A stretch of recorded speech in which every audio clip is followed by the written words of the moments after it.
Detroit Auto Parts is the official parts store of Redline Radio and home of our original studio. Now the home of Talking About Balls, the best show at Redline Radio. They have two convenient locations. East side, call 216-531-7373, or on the west side, 216-398-7373. Mention Redline Radio and receive 10% off of your purchase. Growing Wings Adult Services is the official sponsor of the old home for Talking About Balls, state-of-the-art Studio 2. Growing Wings Adult Services has over 7 years of experience of taking care of adults with disabilities. For more information, give Lisa a call today at 234-334-7547. Voted #1 remote guest by all of America at Dynatech. Talking About Balls. We're here to tell you that Dynatech is the best. As testified by many satisfied customers, their diamond saw blades are the fastest cutting and longest lasting. Customer satisfaction is how they measure success. Their engineers are always available to help you troubleshoot and solve a problem on your job site. Dynatech is the only saw blade company recommended by the pavement marking manufacturing industry. Located in Elyria, Ohio, Dynatech is committed to being the top diamond saw blade company around the world. Their products include saw blades, abrasive blades, pavement marking blades, core drill rigs, core drill bits, high-speed gas saws, masonry saws, walk-behind saws, tile saws, other construction equipment. They stand behind their products with a warranty and customer service that keeps their customers satisfied and earns us the ranking of best in the industry. Dynatech. Contact Dynatech today, 161 Reeser Court, Elyria, 44035, or call 1-800-446-9001, or visit their website, dynatech.com. Do you like NASCAR? Do you like collecting NASCAR items? No. Give Pit Road Diecast a call today if you want to go and purchase those awesome looking cars to add to your collection. They specialize in all the current and past, living and dead, NASCAR diecast and or model car kits. For all of your diecast needs, call 216-355-2347. Mention Redline Radio and receive 10% off your first in-store purchase. If you want to remember the good old days where you had internet to do your radio show, throw it on a t-shirt. Call Incredible Keepsakes. T-shirts, cups, binders, keychains, you name it, Incredible Keepsakes can make it and customize it for you. The official merchandise provider for Redline Radio LLC and all the show hosts. Call 440-242-9648 or go to their website, www.incrediblekeepsakes.com. As Diane would say, cherished moments are made to last forever. Are you remodeling your bathroom, kitchen, need new windows? Need a new desk for two show hosts? I was just going to say that, sorry. but I'm so glad you beat me to it because you know what? Wiggins Construction Home Improvement does everything you need them to do. Residential and or commercial. Give Will a call today, 440-731-7654. And of course, tell him that Team Redline sent you. I talk a lot of smack here at Redline Radio, and you know what I'm not worried about? Getting some bad juju. That's karma. But you know what is great juju? The band Bad Juju. They're the official band of Redline Radio, covering all your favorites from the 80s and 90s. To book Bad Juju, call Chad Moon at 440-458-0209. I'm going to jump ahead to this one because I love Ohio Wheelman Series. They race cars. They're quick. They're fast. I haven't watched them yet, but I did see a video last year when Dave was showing it on Facebook, and they look pretty fun. Premier Stock Car Racing Series in Northeast Ohio, Michigan, and Indiana. Redline Radio is a proud sponsor of the Wheelman Series. Remember, we are still looking for 2024 sponsors. No better way to get your company logo on some of the fastest cars in the state. Not to mention, local racers are some of the most loyal people when it comes to supporting our sponsors.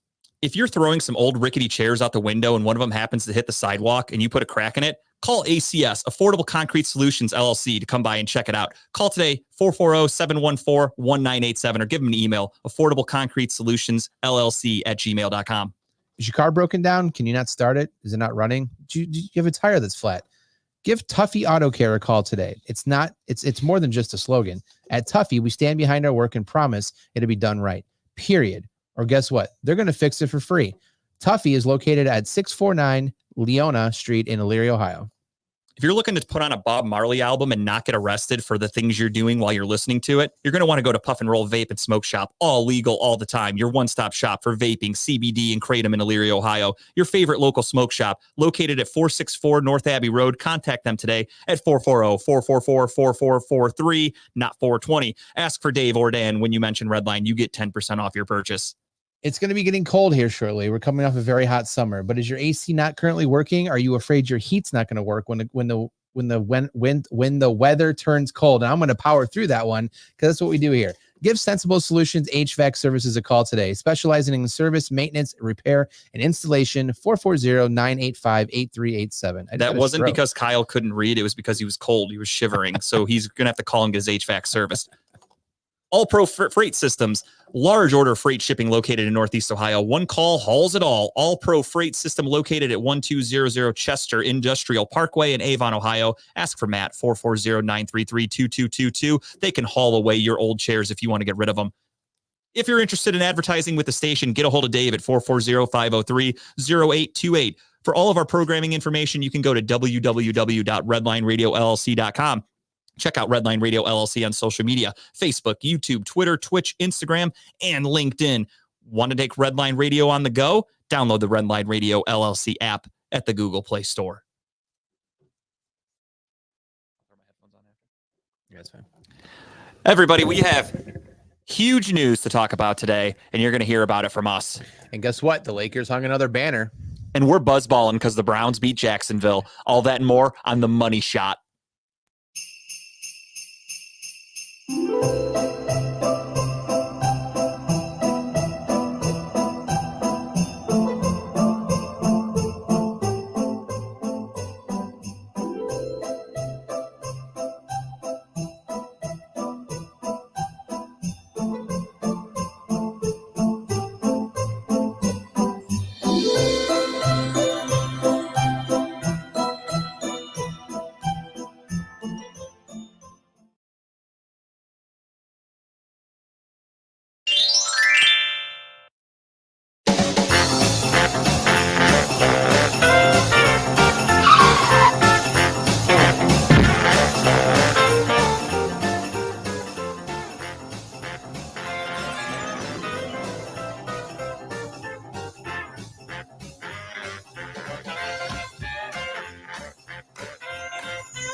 What's up, all you ho-ho-hos? Ladies and gentlemen, welcome to Talking About Balls. We are in the fucking Christmas spirit.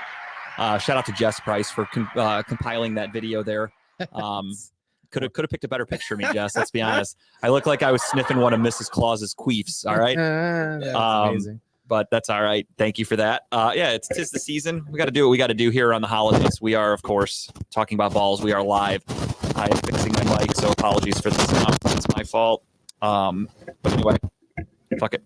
Deadpool can fall. No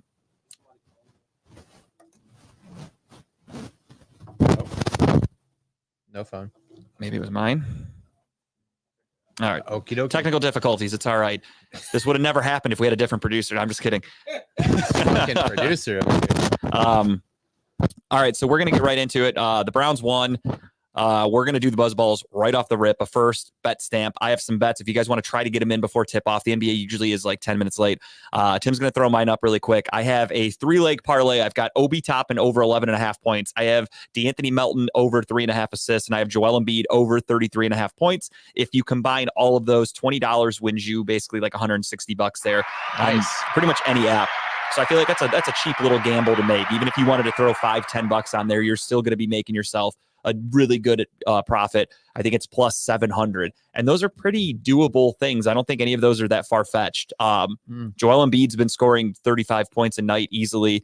Obi Toppin's been scoring like crazy. And DeAnthony Melton's been dishing it out. And if you got a guy like Joel Embiid that's going to score over 30, then somebody's got to pass on the ball. And that's where DeAnthony Melton comes into play. I like it. So that's my bet stamp pick. Again, for those of you that have not gambled on all the apps in Ohio yet, go to motherfucker. I forget it every week. Motherfucker. That's the website. Yeah, go to motherfucker.com. Motherfucker.com. And no, I got to look it up because I'm an idiot. Why- Elite. Is Elite. It is. While you're looking up, put mine up too. It's not working for me, Tim, this time. So you did yours parlay, so I did my parlay as well. I went with the rebound parlay for the night. I went with Jackson over. I can't read that screen very much. Jaren Jackson over 6.5 rebounds. Keldon Johnson over 6.5 rebound. Valanciunas, is it Valanciunas? Valanciunas? Jonas Valanciunas. Yes. Yeah. Under 12.5 rebounds. And Asir Thompson over 8.5 rebounds. That's combined. I put 25. That's actually my bet I placed tonight. $25 to win $424. So I've been getting kind of lucky with the rebounds bets, small ones here and there. So I figured why not? Those are all very obtainable bets by themselves. Let's hope together they all do what they're supposed to do tonight. But did you figure out the website? Signupexpert.com/TBB. I would say elite. Yeah. I say, where did the elite think? It always helps, but this time it didn't. I couldn't think of it. So I had to Expert. I had to look it up. So yeah, signupexpert.com/TBB. And click any of those links for any of the apps you haven't used yet. It's going to tell you what perks they're offering right now. And it's good. It's free money. You put a little bit in, you get a free bet or free bet money, if you will. And whatever you win is yours to keep. So it was a rough week. Is our internet having issues? Are we just talking about people and all of a sudden this just has issues? what are we having issues with? See the top corner there? No, there it is again. Oh yeah, no, it's dropping down to 1. I feel we're having fucking PTSD moments here back from where we were at the old I feel like I'm at Studio 2 all over again. No, I'm just kidding. I was going through withdrawal though. I was being in Florida for a week. I couldn't make any bets. So it was just weird seeing some of these bets I wanted to make that I couldn't make only on that Hard Rock app, which I didn't want to use because it's a fucking bad app to use basically. But yeah, I was not a fan of Hard Rock when it came to Ohio. I used it for all the free shit and I've never gone back. But yeah, so we got a lot we want to talk about today. So we're going to get right into it. Of course, we're going to go around the room and talk about how everybody's doing and what we're up to. But first, we want to get a little lubed up. We want to set the mood. We want to feel good because we got a lot of shit to say today.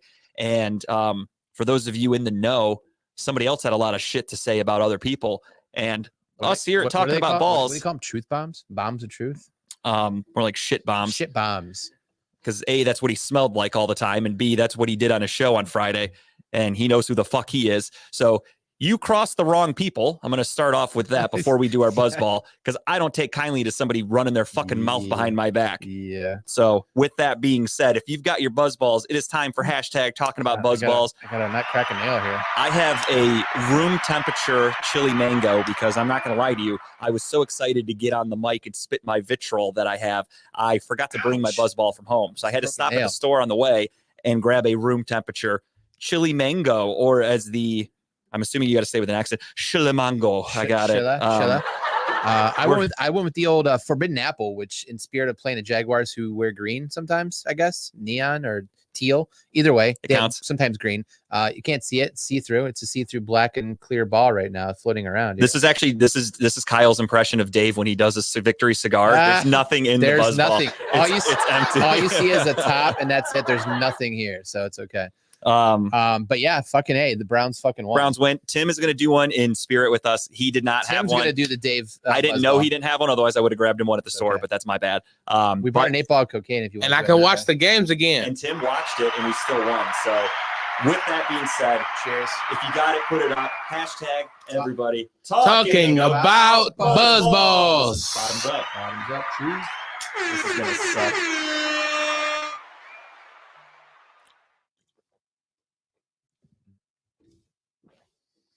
It looked like it was tasty.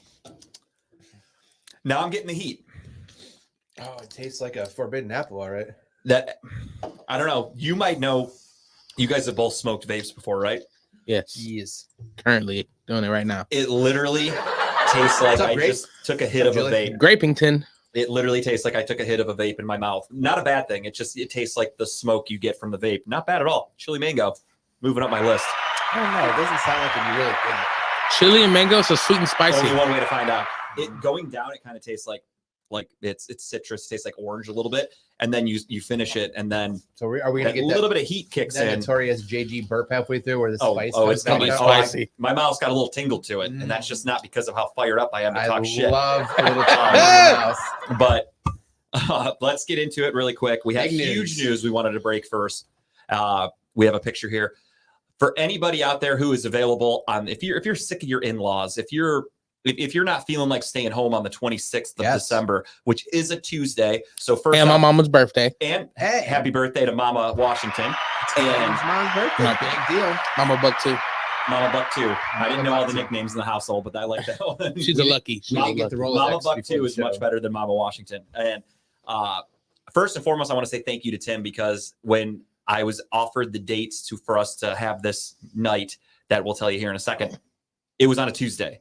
And that's Tim's night, Tim Buck Tuesday. I am a man of respect. I immediately went to Tim and said, are you okay with this if we use this date? A, are you free? B, could you do your show on a different night that one time? And I said, fuck no. And at first he said, fuck you, I'm leaving. I'm going with Faceless, Nameless Productions.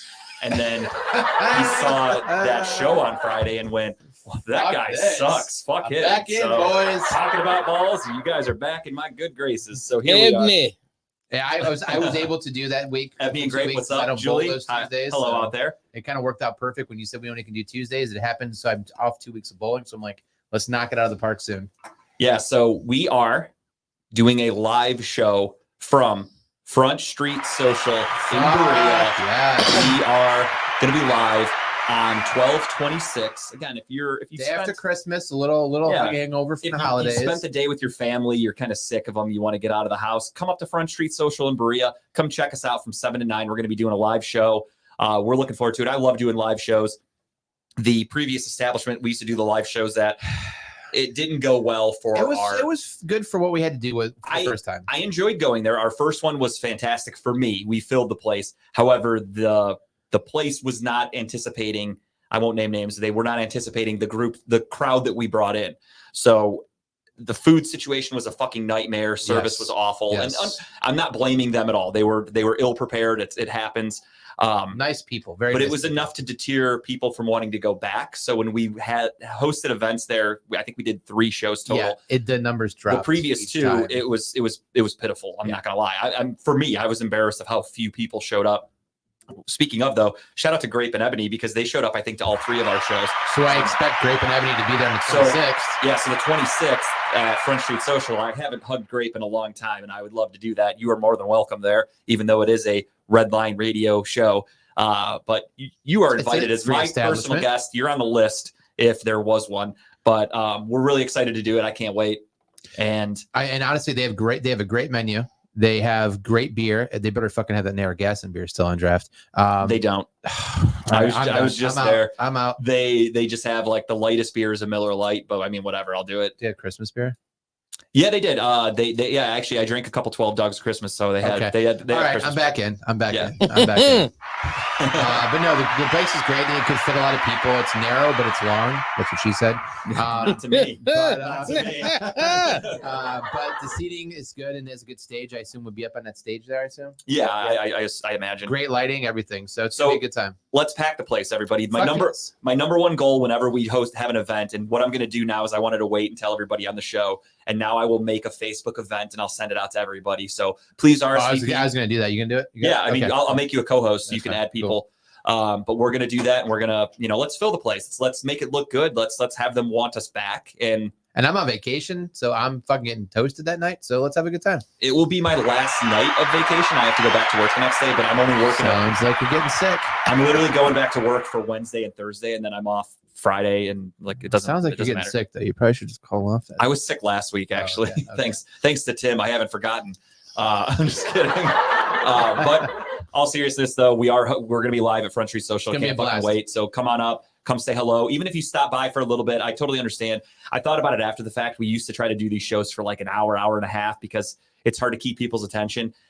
I didn't say that yet with the guy, but if you guys want, maybe we'll talk about it off the air. Okay. Maybe we do 7 to 8:30 just to kind of, That's fine. I mean, or even 7 to 8 just to kind of keep people's attention. 7 to 8, do a quick show, maybe a quick recap. And then we can hang out after and Maybe drink we with can everybody. probably cut the BS segment out off of that episode and just do Yeah, sports. in person we'll stick Yeah. to sports. We could knock an hour out. We'll talk about it off the Yeah. air. This is all behind the scenes But hey, shit. guys, it's a safe area. It's Berea.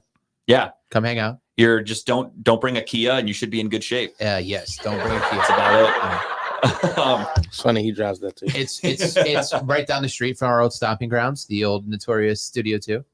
So Yeah, literally across the street. I wanted to do one from there for a long time, but just hadn't happened. And shout out to Jeff James, previously of Redline Radio. He actually got me in contact with the owner at Front Street. I set this all up myself. So this is an official JG hosted Who's party. got 2 thumbs and set it up? This fucking dude. So let's do it. Let's fill the place, have a good time. And that was the start of our BS segment. Before we actually get into what we really did, we're going to talk about a show. I haven't done shit in 2 weeks. What are you talking about? We're going to talk about a show that aired Friday night, I think. Is that a show? I truly don't even know what night of the week the show is on because I don't personally watch it. What do you say? Don't bring a Kia to Berea. He's spitting. Damn right. Listen, fucking 8 Mile up here. This guy's fucking going for it here. So there was some shit that happened months ago that we kind of glossed over on this show, and I was very professional about we're it. peeling back the curtain? Yeah, for sure. All right. I want everyone to get the full story here because they're obviously, for those of you that don't know what I'm talking about, Lee Money, who used to be at Redline Radio. We said his name. Yeah, I'll say it all fucking day. Lee Money, that's why this episode's called The Money Shot. Lee Money decided to start running his mouth about things on Friday on his show. And Lucy lips. most of the things he said were about Dave, which you got a beef with Dave. That's fine. It is what it is. Those two were friends for a long time. They had a strong relationship. Things fell apart. Who knows who's to blame? Not our problem. Not our monkeys. Yeah, I'm not in it. Then he decided to bring up us and our show and the things that happened here that he completely embellished and lied about on his show, fabricated to the fullest extent to make himself look good and look like the victim. And that's just what he does. I'm still friends with him on Facebook, probably not for long. Why? I don't delete people. I don't care. I see. But it is fun to be friends with him because not only did he go on his show and make a bunch of excuses Sure. on his Facebook, if you check it, everything he says is a fucking excuse. It's, oh, I feel so sick and I'm going to the hospital and they can't find anything wrong with me. And oh, my show is going to air today, but I'm having technical problems. Everything's a fucking excuse. Even when he worked at Redline Radio, it's, Excuses. hey, the internet sucks. Well, it's probably this. And then Tim would even go, no, that's not it at all. Like, why the fuck would that be the problem of the internet? That has nothing to do with it. Well, it's probably this. Just full of excuses, never full of solutions. And that's fine. That's just who he is as a person. And whatever, I don't give one fuck. And he never pulled it out and reset it and put it back in. Probably. Yeah, he didn't unplug it and plug it back in. That's number one IT problem. Yeah, that is. Right there. I could get hired in IT just by doing that. They're like, all right, we have an issue with this router. What are you going to do? I'm going to first pull this one out. Give it about 10 seconds. I'll put it right back in. And they're like, you fucking got it. This dude understands. Not that hard. Anyway, he embellishes about everything, lies about everything's a fucking long, drawn-out excuse. Everything. His car was in the shop. This was something that happened when we were at Studio 2. I don't remember some of these accused insults that we threw out. I do remember the shoe insult, which was hilarious. Yeah. But I don't think we actually said something about a car. I think I did joke and say that his car was repoed, and then I said he couldn't walk to the studio because his shoes got repoed. But obviously, it was a fucking joke. Have shoes ever been repoed in the history of the world? Clearly, it was a joke. Well, I don't know. I mean, Rent a Center used to rent a lot of shit back in the day, so maybe they rented some tennis shoes. Only couches.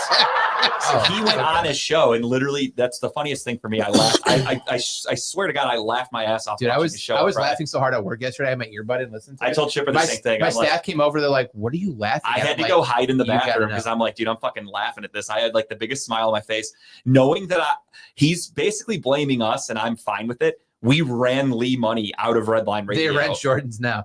Well, shit, maybe they do repo him then. Lee ain't buying Jordans. They don't repo Shaq shoes. Who are you kidding? At least Tim fucking liked that one. Tim liked that one. He's not on air, but he fucking liked it. He still rocks those Starberries from back in the day. Oh yeah, the Stephen Barry shoes. But anyway, what's up, Jeff? Jeff, appreciate the inside information for the Front Street Social. Yeah, Jeff, I just gave you a shout out. Thank you so much for being here. Jeff, can't wait on the 26th. Jeff will be there also. I can't wait to see him. Jeff's cooking the food, right? Yeah, Jeff, I'm just warning you now, buddy. You better be prepared because we plan on bringing a full house. So we have a lot of people who like to eat. That kitchen's gonna be rocking and rolling, brother. Mostly this guy right here. Mostly me, and that guy back behind the screen too. But yeah, so he went on a show and he basically tried to talk about events and things that happened. And what made me feel like I had the right to make the joke about his car, quote unquote, being repoed and his shoes being repoed. Yeah. He didn't mention this on the show. When he was without a car, I picked him up a couple times and brought him to the studio. You were that nice? Yeah. Wow. He was producing for our show because I forgot Tim couldn't do it. Hey, what's going on, Steve?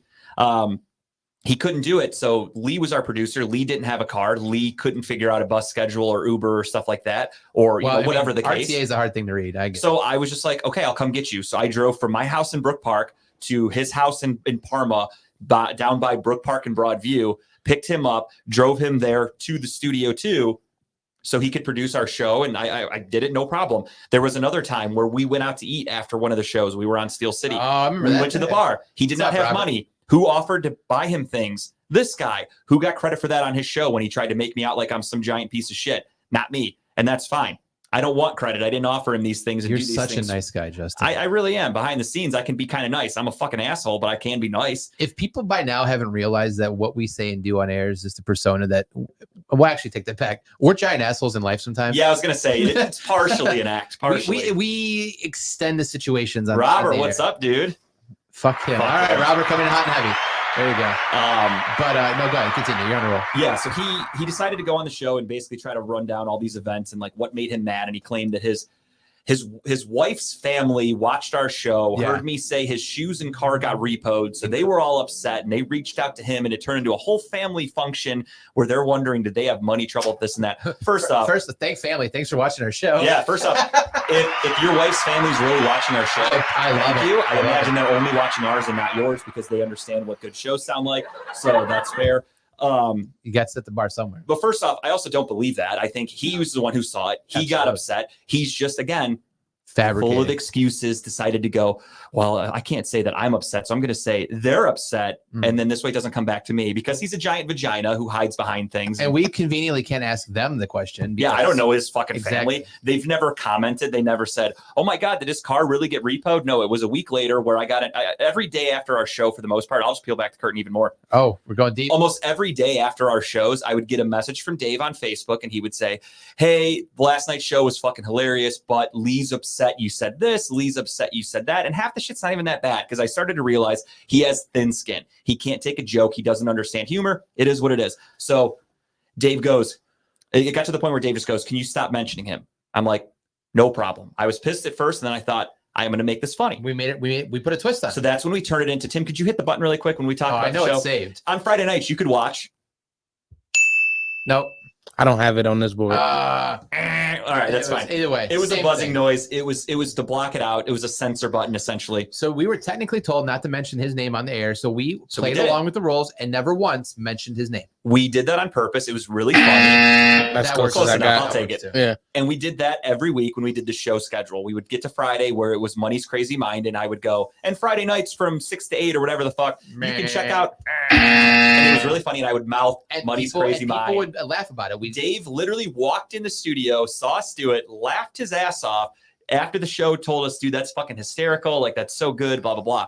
Mind you, Lee is the, executive at Redline, as he called himself in his episode 1,000 times. Dictator, director, executive. I'm not sure what. Delusional is what it was. He was I was delusional. Samson. That was so close. Thinking that he had a fucking huge part in anything when he did nothing. Anyway, he then decided to wait 6 months, give or take 5 months or so. We were doing it every week for months. He clearly doesn't actually pay attention to the show. His family watched every single night, clearly. Then his wife's family then caught up on our episodes and went, oh my God, they're not saying Lee's name for his show schedule. Bad. And he went on and said, that is the most disrespectful thing you can do is not mention my show. Because first off, Lee, I'm going to be honest with you. Nobody watching my show has any fucking interest in your show. Yeah, true. Very true. Our show's funny. Our show's entertaining. Our show brings in viewers. Could you Your imagine show- if our entire show was just reading off a Wikipedia page about sports? Yeah, hang on. I'm gonna break down the Catholic Church today. Let me see what Wikipedia says. That's the fucking extent of his show. And buddy, hang on. we know you're reading off a fucking screen. Let me throw in a It's okay. couple random Ghostbuster things that nobody gives two fucking tits about. Who cares? But anyway, Yeah, Ghostbusters is a good movie, though. Ghostbusters is a good movie. I give it that. But nobody gives a fuck about the ongoings of Ghostbusters behind the scenes of how The issue, though this company is releasing a toy for Ghostbusters. And the issue is if you're going to be genuine and you're going to put a show on, it's a podcast people are going to watch, don't make it something I can go on Google and just read myself. exactly. That's Make always it, been make my it your gripe. own. Make it your own. We know you're reading it. We can see Yeah. your eyes going. You're You don't know how to clearly pronounce just- half the words anyway. So Yeah, you just know you're looked reading off up the a screen. fucking page that somebody else did. Do your own research if you're going to do a show about a topic. Do your own, have your own thoughts behind it is all I can say. It's okay. So he decided to go on there and run his mouth and basically say that Kyle and I were to blame for why he left. And there was that big incident that happened a few months ago that he also fucking lied about. So what really happened is he found out. Hold on. Hashtag truth bombs. Yeah. Hashtag Truth bombs. So he decided to go on and say that he finally listened to our show and found it. Thank you. So yeah, we appreciate the views. Him, his wife's family, That was whoever the fuck he That pretended was probably watched the show. that counted for 2 views out of the 1,500 you made up that we got, so it's okay. He probably threw his phone and was like, God damn, they're actually entertaining. How can I do this? And then he gave up. That's why he quit Redline. And so he messaged us and said, like, guys, it's, first Dave messaged me and he's like, yeah, Lee's really upset about something. And I was like, this is when I said, what the fuck for? I really don't know what we did. Like, I don't think I did anything. Oh, we're good. We're good, Robert. This is just we've purposely not said anything, but the second you say something, we have to say something back. Yeah, no, Robert, I am cool as a cucumber. We've been riding the high road for a very long time until someone had to hit us from below and say, time to talk shit. So we had to respond. Not only did he call us out, he then threatened and said, yeah, my name will never be mentioned on Redline again. The fuck it will. I'll name my goddamn show after you, bitch. That's what I'll do, because I don't give one fuck. You don't know who you're fucking with, buddy. So here's the thing that I don't understand is, like, I'd have no problem with somebody if you talk shit about us, if you just laid out all the facts, right? If what you said about us was start to finish truth, right? If everything you said about it was truth, then maybe we'll be like, okay, yeah, you told the truth, is what it is. You feel that way, we feel a different way. But the fact that you literally left out chunks, it's like reading Harry Potter and you don't know how he's a wizard. You don't know his parents died. Like, you just talk about the fact the end game where he beats Voldemort, right? You don't talk about the fact that everything that took place to get to that point. Yet you want to make sure you're the victim in the case, right? We're the bad guys. That was the main factor, was him lying about everything to make himself be the victim. If you listen to any of the shit he talked on Friday, whether it was about us, whether it was about Dave, anybody with Redline, it was always, he's the victim. He's the victim. That he was getting overworked and he was dealing with so much and he had all these health issues and this and that and just couldn't do anything. It's like, dude, how much, like, life sucks. I got bad news for you, bro. Life fucking blows for everybody. Shit happens. Shit gets in your way. You fucking overcome it. That's what you do. Our motto on this show, onward and upward. And again, back to the point. Had he just gone on there and talked about the beef he had with Dave and whatever else drama, obviously you have a deeper relationship with him than you had with us. I wouldn't give a shit. I'd be like, that sucks, Dave. Go defend yourself. Do what you got to do. But the fact that you brought us up in this and you almost made it seem, maybe I'm crazy here, you made it seem like we're the straw that broke the camel's back as to why you left. Yeah, and then what's also funny and a bitch move is when he left Redline initially and did his first show post Redline, he said nothing happened that made me quit the show. He made sure to say all that. No, he lied? That's crazy. Yeah. Oh, who'd have guessed that Lee Money's going to lie about something? Now he does a show months later and completely says, they were part of the reason I left Redline. But on his show months ago, he goes, no, that had nothing to do with it. It was because of this and because of that. So he's full of shit. He can't even keep his own fucking bullshit straight. And to get back to the point, but tell the story so the truth as to what he left out. So go ahead. So he's mad that we were blurring his shit. And Kyle and I were texting each other, obviously behind the scenes, and we're like, what the fuck is, what's he talking about? Blah, blah, blah. Then when it came out that he's mad that we weren't mentioning his name, Kyle and I were both like, we've been doing this for months. Dave likes it. Like, we're not doing anything egregious. It's not that your big name's of a not deal. being mentioned. We're not saying anything about you. We're not making fun of you. We're not bad mouthing like you. We're literally just beeping your name because it was a funny little gag. And bro, trust me, you've done enough on other shows that jokes write themselves that we should have and could have said. Yeah. But we didn't. I mean, maybe let's start with the basics. While you're on Wikipedia, just type in NFL.com, look up offense and defense, and tell me who catches and who intercepts ball. I just want to make sure you understand. He doesn't know that either. Before you talk sports again, I want to make sure you understand what side of the ball people are on. The best we'll was move on. When he was on Steel City. This is a little side note. He would make a comment about a player and they would be like, yeah, that guy wasn't even active on Sunday. And he's like, yeah, this guy needs to make more plays. And they're like, he wasn't even on the field. Right. And then he's like, oh, really? Like, he has no fucking clue what he's talking about. It's like being a part of a book club, but you don't read the book, but you have an opinion about it. Yeah, you like Googled it on the way there. So you have read a the little Cliff Notes bit version. Yeah. He knew who played the game, but nothing about it. It didn't even give you that much information. Yeah. And but back to the story. So we've always had a fun rivalry with Steel City. That was like the number one thing I wanted to do here was like talk shit with Chipper and Dave and Lee. And that's what we did. But they laugh at, they talk shit back Chipper too and sometimes. Dave easily take it. Even Lee would pretend to act like he like took it and make jokes. He had no problem mentioning us on Steel City all the time. But if we would mention him, I would get that message. What do you call us? The boys from Balls or Balls Boys or Balls Boy, whatever. Shit, like he had his own little joke, which I don't care. Well, that's fine. I'm all for it. We'll talk shit back. And he'd get all fucking offended. And then there was an incident also that happened where This is very therapeutic, by the way. he was supposed to have a roast for his birthday. Oh, He invited us to be a part of it. bad choice. I was so fucking excited to roast him. And then, of course, because he's thin-skinned, he canceled the fucking roast before we could do it, which is annoying. I was really ready to rip him a new asshole in the fun way because I know how to roast, and he canceled it. But whatever. Thin skin, he canceled it, is what it is. So back to him finding out that we were blurring or editing out his name. Just a joke. It was funny as fuck. Everybody enjoyed it. There were literally multiple people that were like, dude, that's funny as fuck. Like, that's actually really clever. Well, we actually got asked, like, who are you dinging out? And we told the Yeah, we story told as to why we were doing it and who it was. And we're like, oh, that's funny. Yeah. You're not saying his name, and that's just kind of funny. It's like a bit Right. for the show. Yeah. So he was mad. He wanted us to stop doing it. And we basically both nicely said, like, yeah, sorry, we've been doing it for months and you didn't know about it because you're not doing your job as the executive at Redline and actually watching the content that we're creating. That told us that you hadn't watched our show for at least 4 months. So that's where I go, no, I'm not changing it. Sorry. But it's a funny bit. I'm not doing anything differently. It's not anything bad. Like, we're not making fun of you. So, no. And then he comes in with, well, you're suspended. No, he said we need to sit down and figure this out. Sorry, I skipped a step. We I didn't need- mean to sound like Lee. You and forget literally just went down the information. Lee road there. It says we need to sit down and have a discussion face to face Like because adults. clearly there's animosity between us. And you and I both, I think the text was sent at the same time because I was in Hocking Hills that weekend.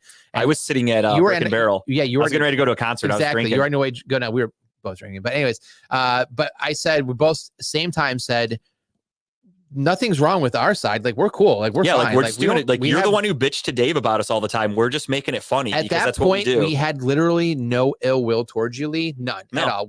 You were not even a thought in our minds. We were just not saying your name. We never interacted with you. You never reached out to us other than ask us to pay the invoice each month, right? But no other interaction took place, which is fine. So we didn't think about it, right? Until 4 or 5 months after the fact that you finally brought it up. Thanks for watching our show. Appreciate it. But the fact is that we both said, no, we have no ill will towards you. We're good. We're good. And that's when you jumped in suddenly with well, we need to meet and blah, blah, blah. And until we can meet, your show's suspended. And we're like, well, we'll be there Wednesday. Like, we're both busy people. Yeah, I said, if you want to meet Wednesday, we're doing our show. If you want to talk beforehand, we'll see you there. Newsflash, we both work full-time jobs. We are very busy during the week. Certain days are not available for any of us. We have lives. I have at the time she was still pregnant. I have a pregnant wife. Like, I have a life going on. I have a job that keeps me there at different hours. I have a wife. I have other stuff outside activities. Wednesday for us is the only day that works for us to get together usually. So we're saying we'll come up here and meet you. We'll be here early. We'll come early at that day if we need to kind of talk about this and move past it. But you literally returned and said, no, that doesn't work for me.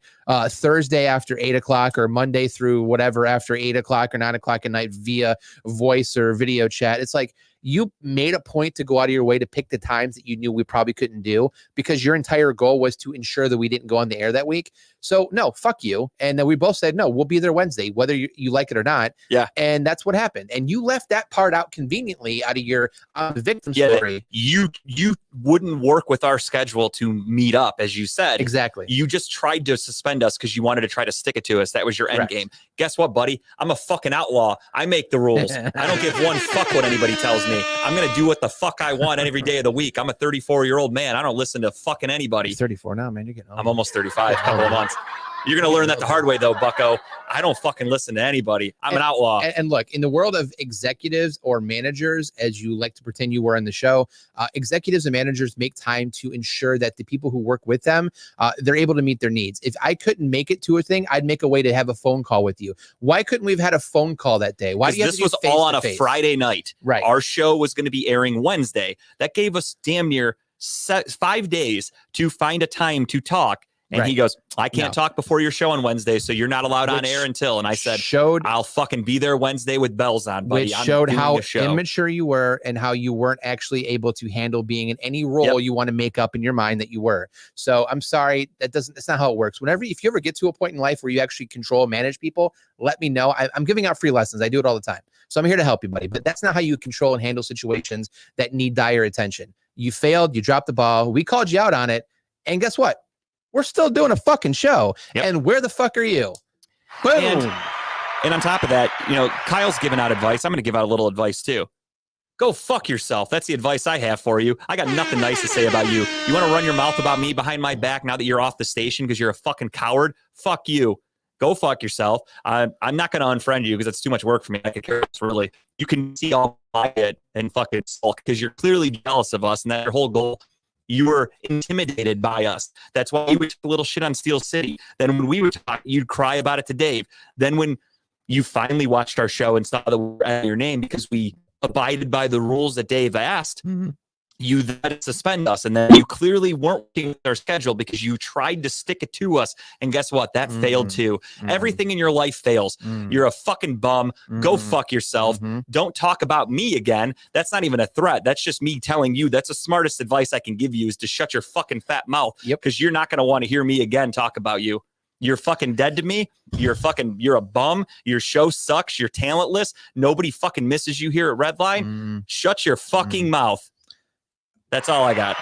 I can't even end it with any of that. I don't give a shit. You're nothing to me. But the fact you don't bring us up again because this is nothing. This is just us being this is Machine cordial. Gun Kelly going after Eminem. This is a fucking pissant coming after the fucking gods because you're so desperate for fucking attention. You got it.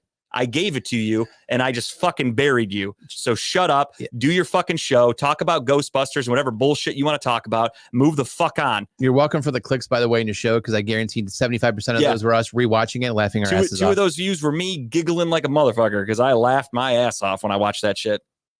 Anyways, I feel good. You feel good? I feel great. I feel fucking great. That even wasn't that. Jesus Christ. That wasn't the worst it could have been. Trust me. Anyways, that back on to that was nice. Yeah, that was actually us kind of being PG-13 potentially, but yeah. So I got a text from Robert says we have technical difficulties. Are we good? Yeah, it's showing okay on this side. All right, cool. All right, but no, we're good. So we're moving on. I don't want to hear. Damn, shit. Grape ain't got nothing on JG.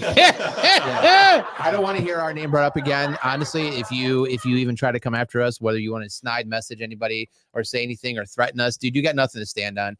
You started it. Yeah, honestly, there's nothing. Even if you knew law or you knew anything about that, there's nothing. You have nothing to stand on. Yeah. So go fuck yourself. I don't give a shit. Yeah, go ahead and try to lawyer up if you will. I have every fucking mention a thing. I have everything here. Yeah, it's okay. It's all right. Enjoy your life, buddy. I wish you well in your next endeavors. We know where you're going. We know what you're doing. Don't worry. You can't hide the facts from anybody. Exactly. Who the fuck does put raisins in potato salad?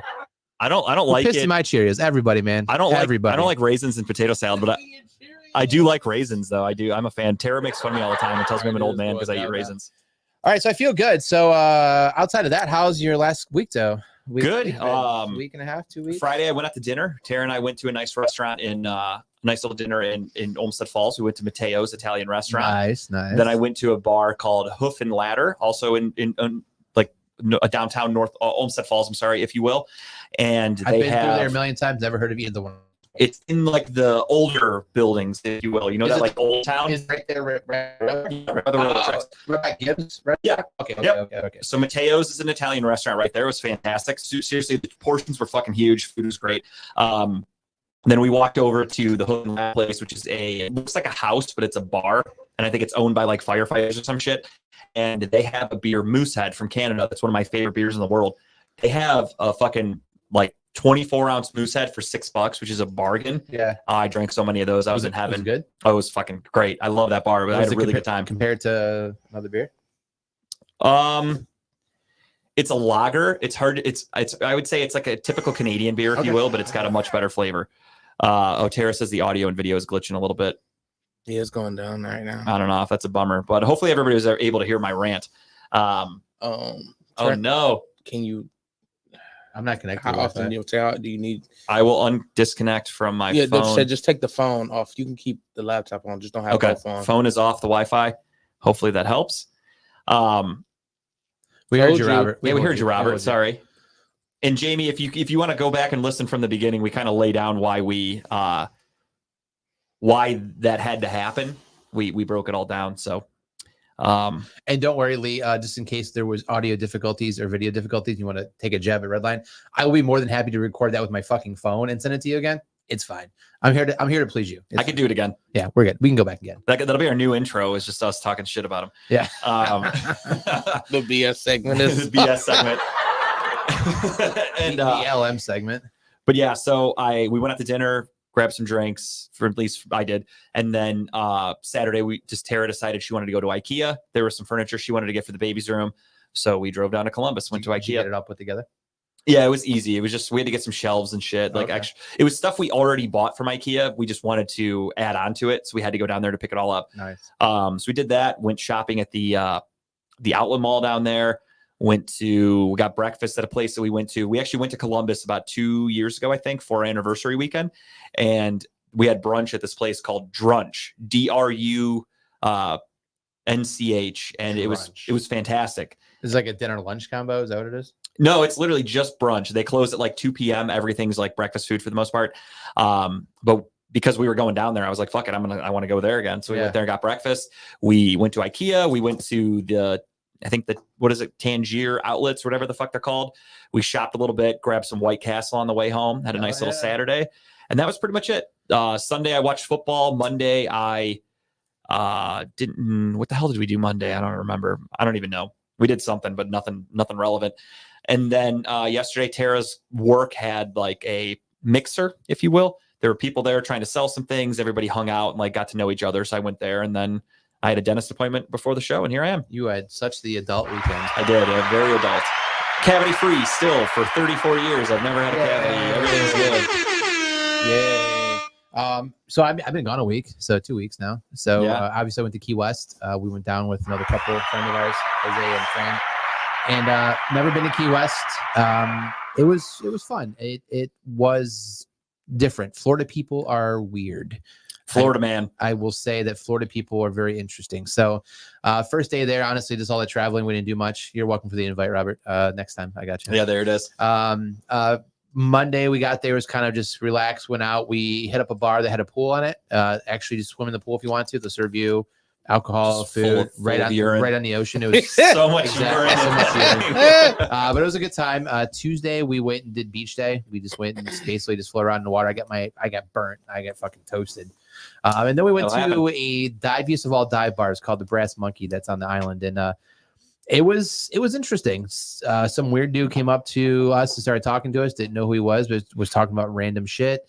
We went outside. They had a food truck that started serving food at 10. So we went out and got some truck food, and we had a guy walk up to us who was talking in tongues, literally talking in tongues.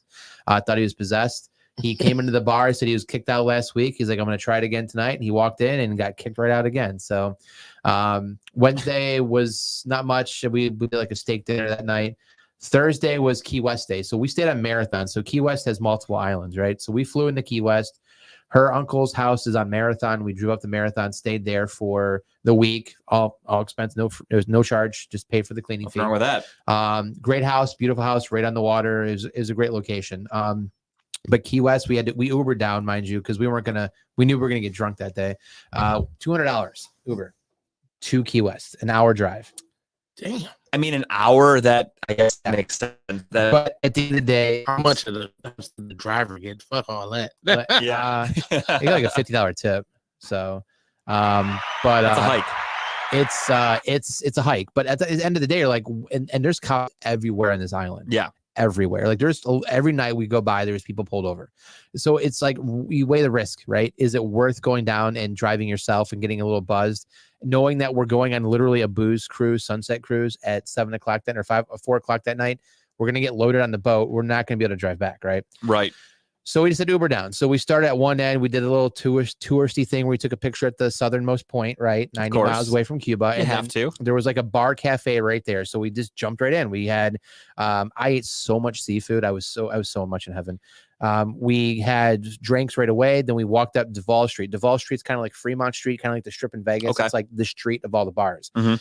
I didn't realize that Key West was literally the gayest island ever.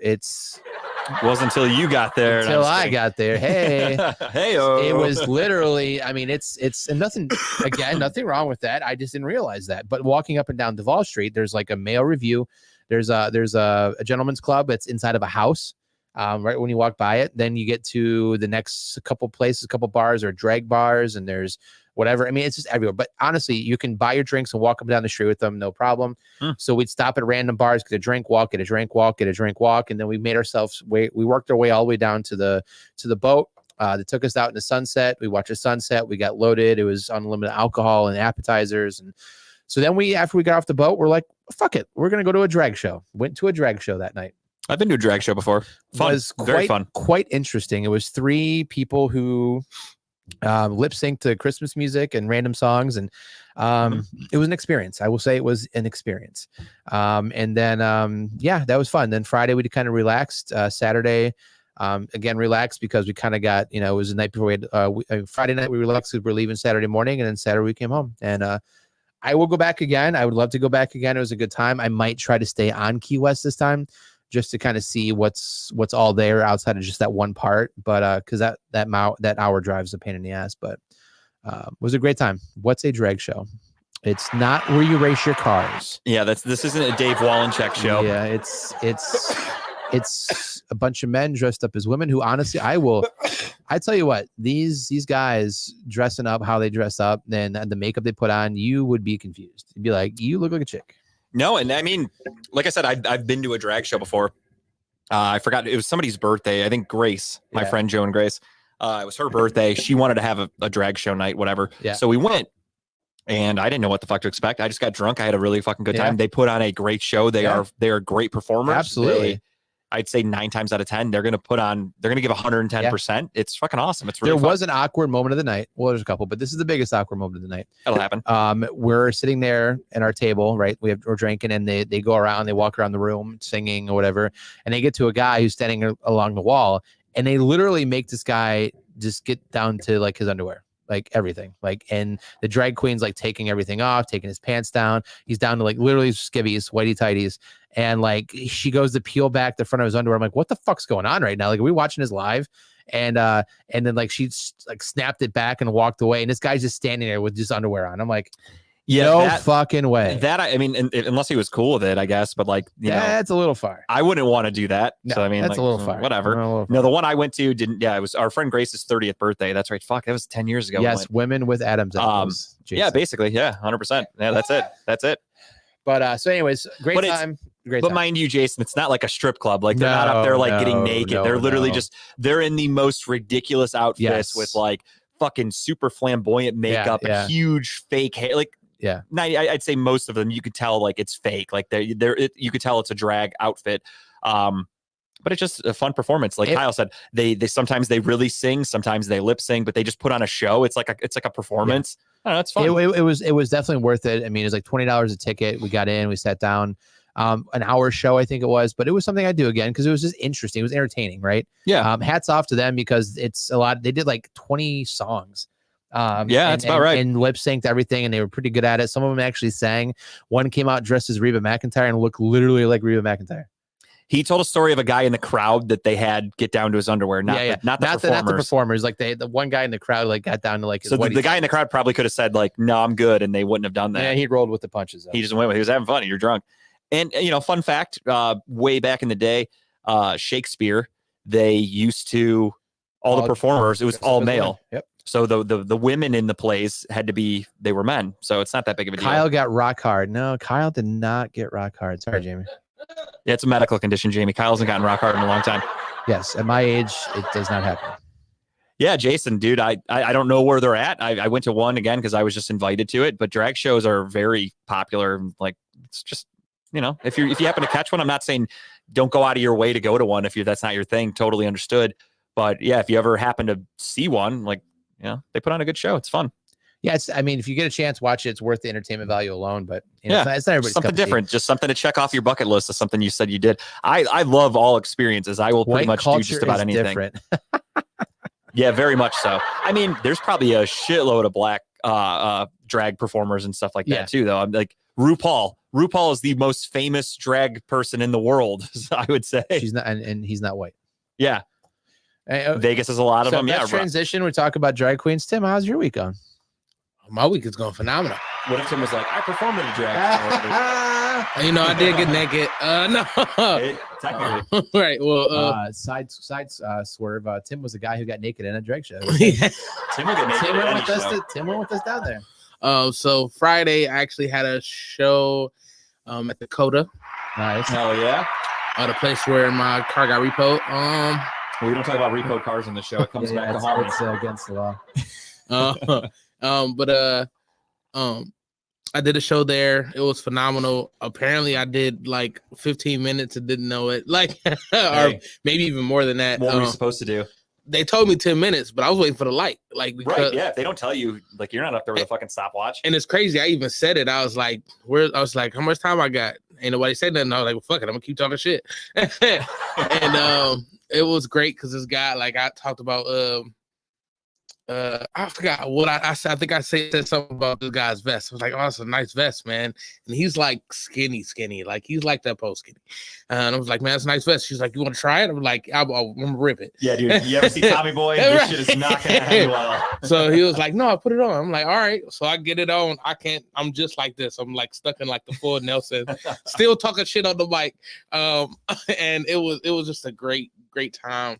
It was a great show. The whole show was phenomenal. Like even the performances, because it was a I guess you could say a creative collective show. Okay. It was called Hip Hop something.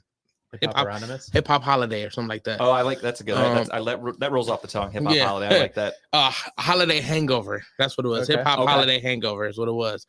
And so it was supposed to be a couple comedians, but it was just me. I was the only comedian there, which was So you deserved 15 minutes then if you're the only comedian, you know what I mean? The owner of the bar, or at least the person that runs it, I don't know if he's the owner or if he just runs it. He had said, man, we do comedy here. If you want to do comedy, come up. But you did it too long. I'm like, I mean, I did what they asked me to do. You never gave me the hook, man. Yeah, nobody told me what time it was. Right. So I finally, once I finally got the light, did my last joke and I got right off. Like, you know what I mean? So I follow the rules. Right. If they would have put a light up, you wouldn't have ran the light. You would have wrapped up. Right. So, but it was cool. It was a great time. Saturday. Damn, I always forget what I be doing. Hold on, let me look at my schedule because I know it was on there. It was, what date was that? The 10th. Actually, I don't think I did anything. Oh, Tim's like, let me pull out my Palm Pilot. Let me see what. Let me take a look at my schedule. No, I went somewhere that night. I just can't think of it. And then Sunday, got to see the Browns game, which I'm so excited about. Fuck yeah. Got my hair done. Looks good, by the way. You look great. Thank you. Devi did it. Shout out to Devi. Shout out. Got to hang out with my comedy sister, my Brister. Shout out to Key Silly.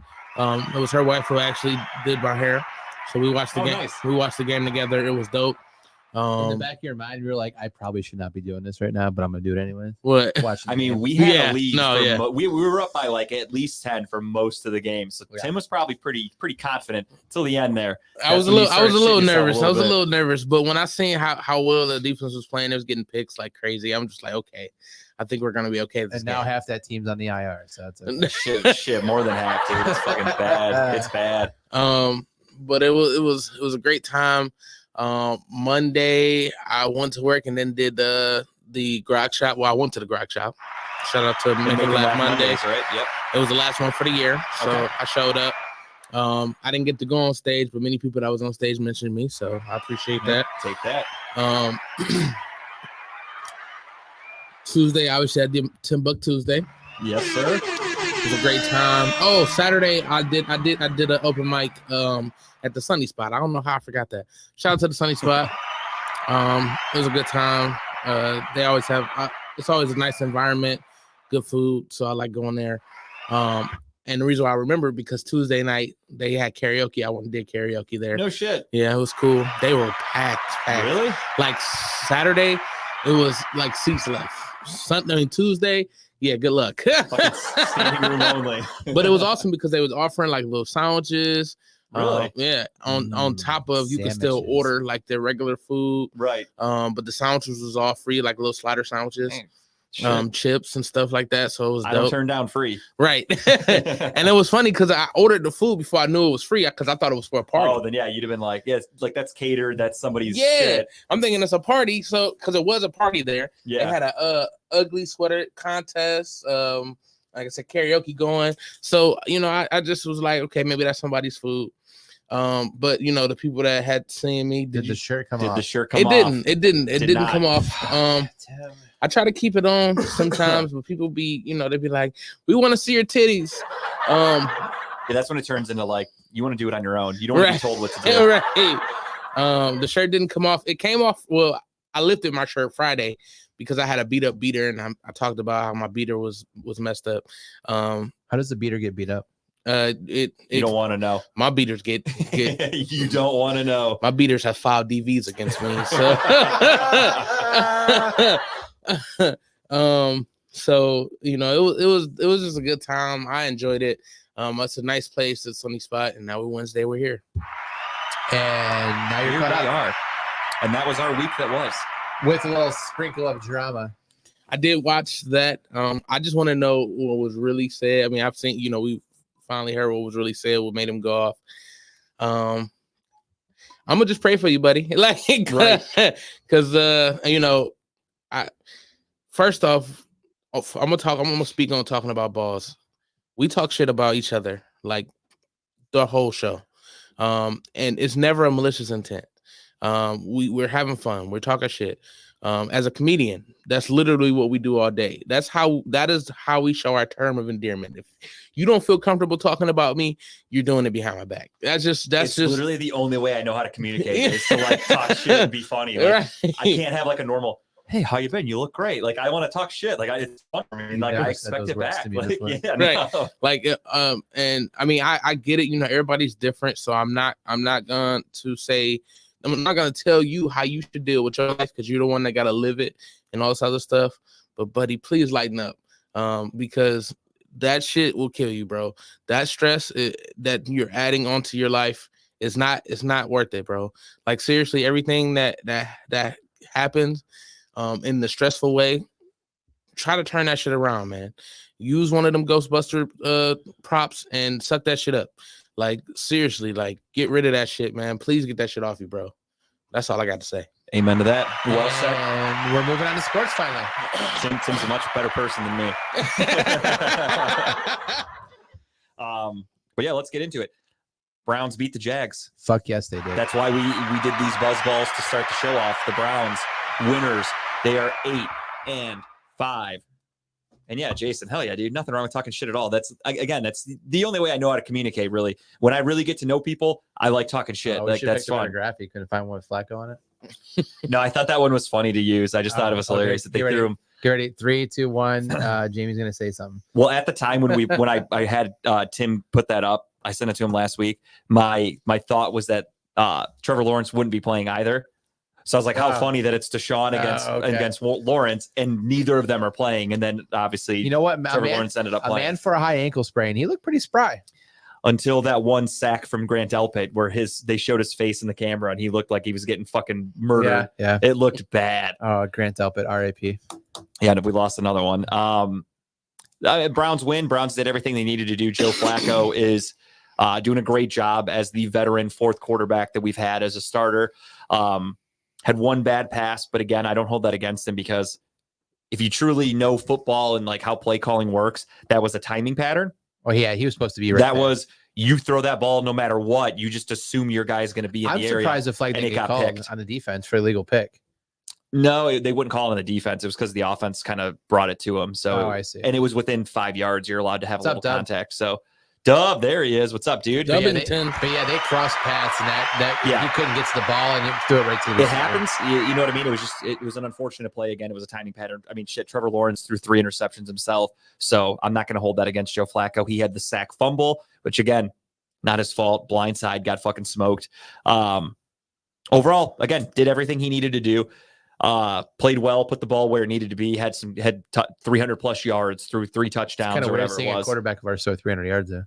Because our run game is trash now. It's really bad. That's a topic I wanted to bring up to you. Is like we miss Nick Chubb, right? There's no other Nick Chubb. It's not even just Nick Chubb. I mean, that's huge. Don't get me wrong. Well, yeah, but with the offensive line is fucking banged up. You have no Nick Chubb. How are we're on our 4th quarterback. How the fuck are we winning games? You look at the defensive injury list right now.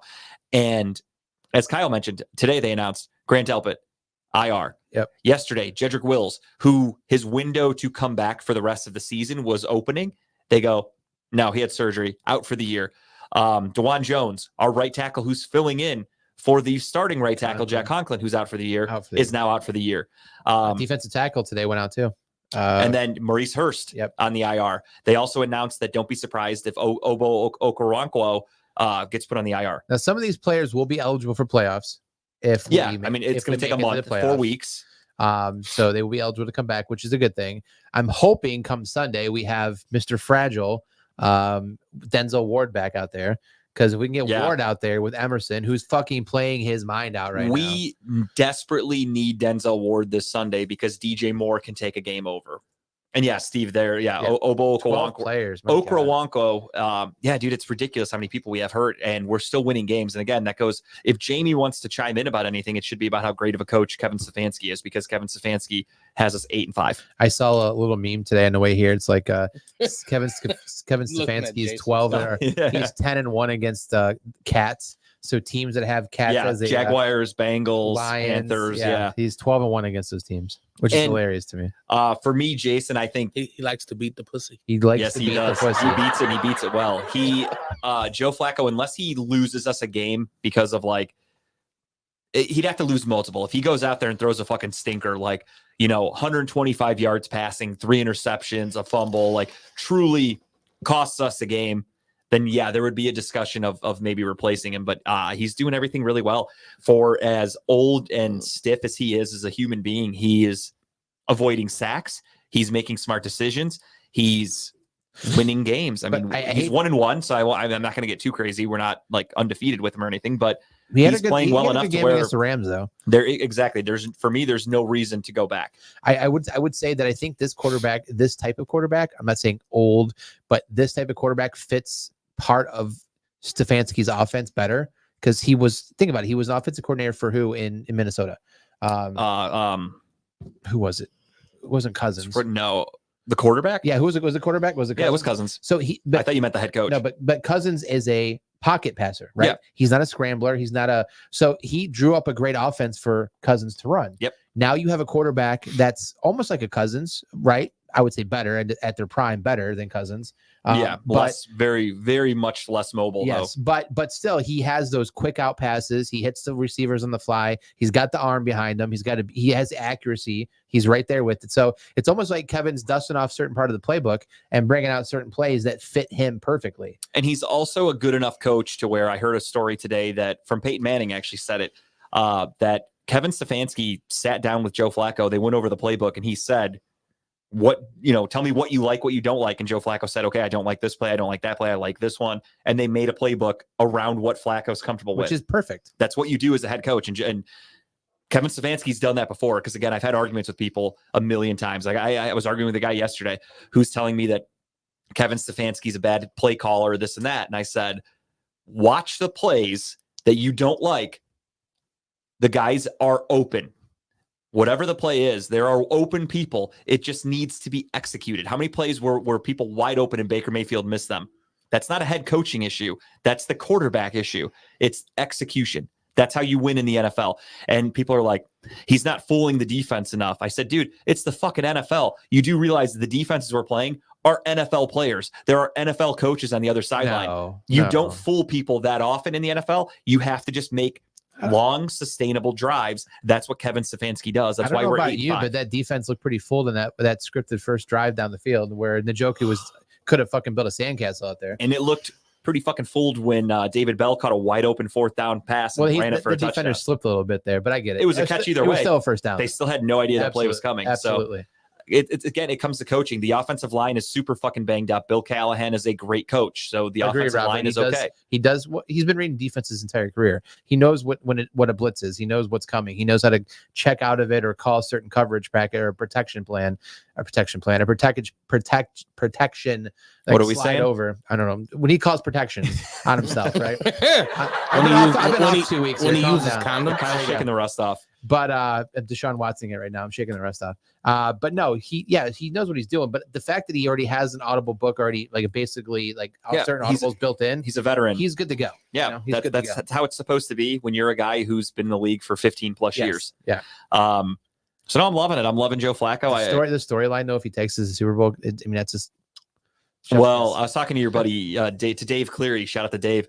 I was talking to him about it today. I tweeted something about all the injuries, and he's Yeah. like, He's like, it's the most Browns thing that we win the Super Bowl this year. And I was like, let's be honest. The most Browns thing is we get to the Super Bowl with these injuries and then we lose in a heartbreaking fashion. That's the most Cleveland that would way be this the most season Cleveland could way. end. Yeah, you're right. You're right. I'm trying to not speak that into existence, but that is the most fucking Cleveland thing that could happen. Very true. It'd be dope if we make it. But it was a Fuck great yeah, game. dude, I'd be stoked. Defense played their hearts out. I mean, I don't know why our defense plays so much better at home than they do on the road, but they played out there. I mean, I'm so glad. I'm so glad is that Myles weird. Garrett came out and after the game, basically called the refs out, which he should. I mean, there's still frame photos of him basically getting just manhandled and raped and held and like from behind, like reverse horse collared and shirt pulled off and absolutely. everything.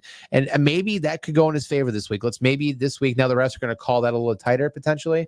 But it is bullshit. Man does take a beating out there. No, he does. And that's the one thing that happens in the NFL that I like is when a guy calls out something like that, usually the refs do go, okay, I'll take a look at it now. And then that's something that they're going to get called right in the weeks after. So big win for the Browns. Not really a whole lot to talk about with it, except for obviously I'm bummed that they fucking have so many guys in the IR. Grant Delpit signs a new contract extension and gets hurt the same day. Yeah. As we said earlier, DeJuan Jones, Jedrick Wills, Obo Okoronkwo is going on the IR. Maurice Hurst goes on the IR.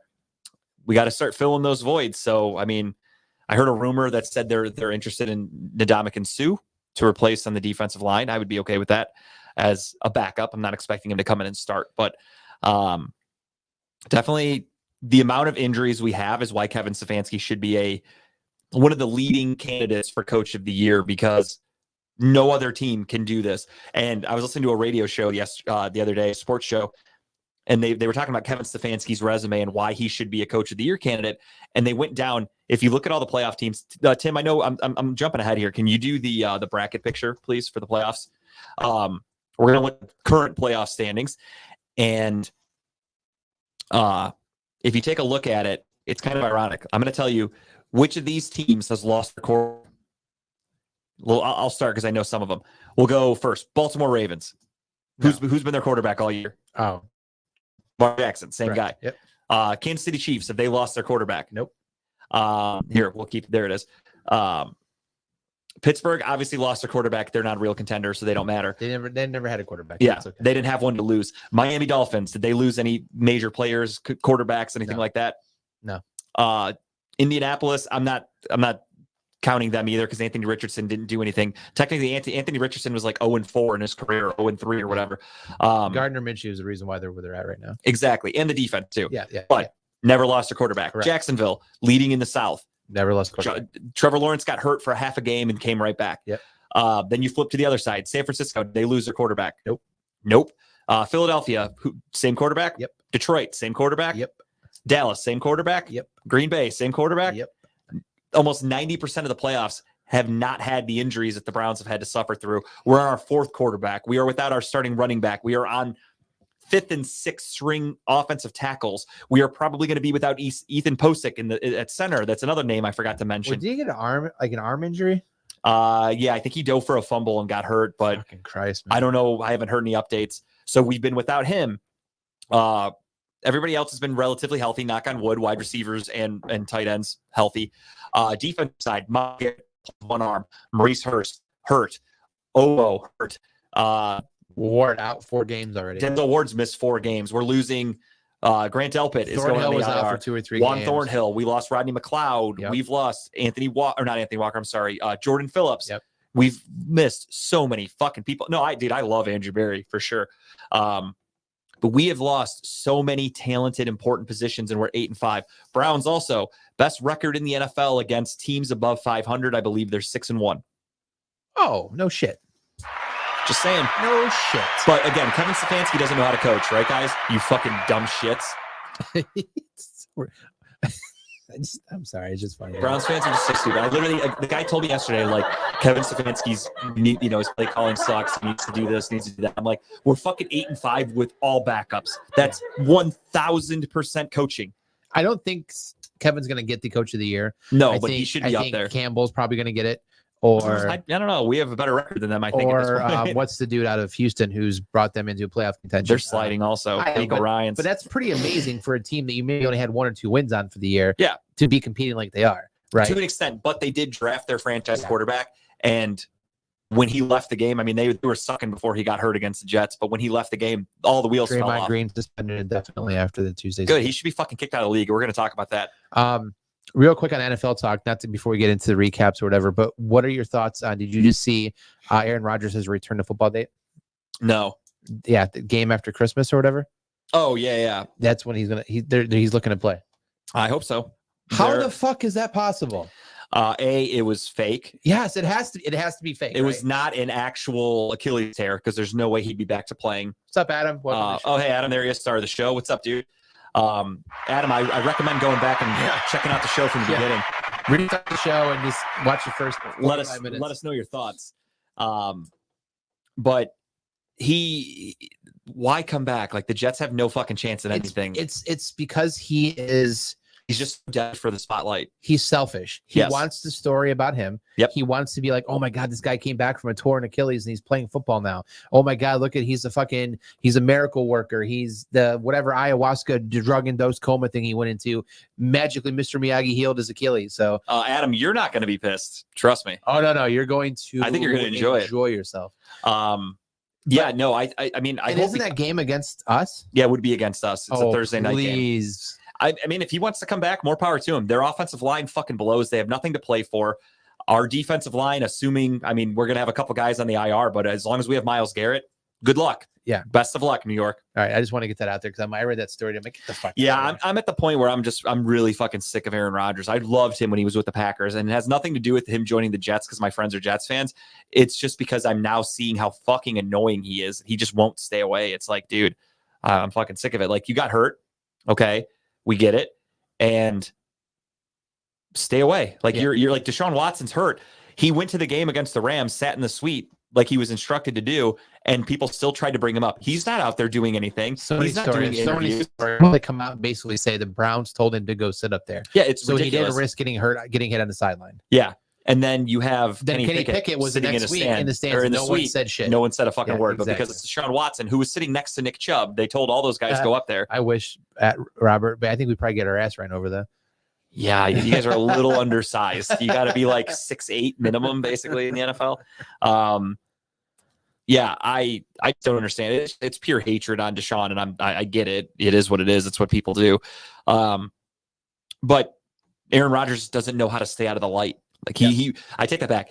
He hates being out of the light, so he forces himself into the limelight. It's very religious speaking right there. Yeah, come into the light. He needs to follow the light. If I'm being honest.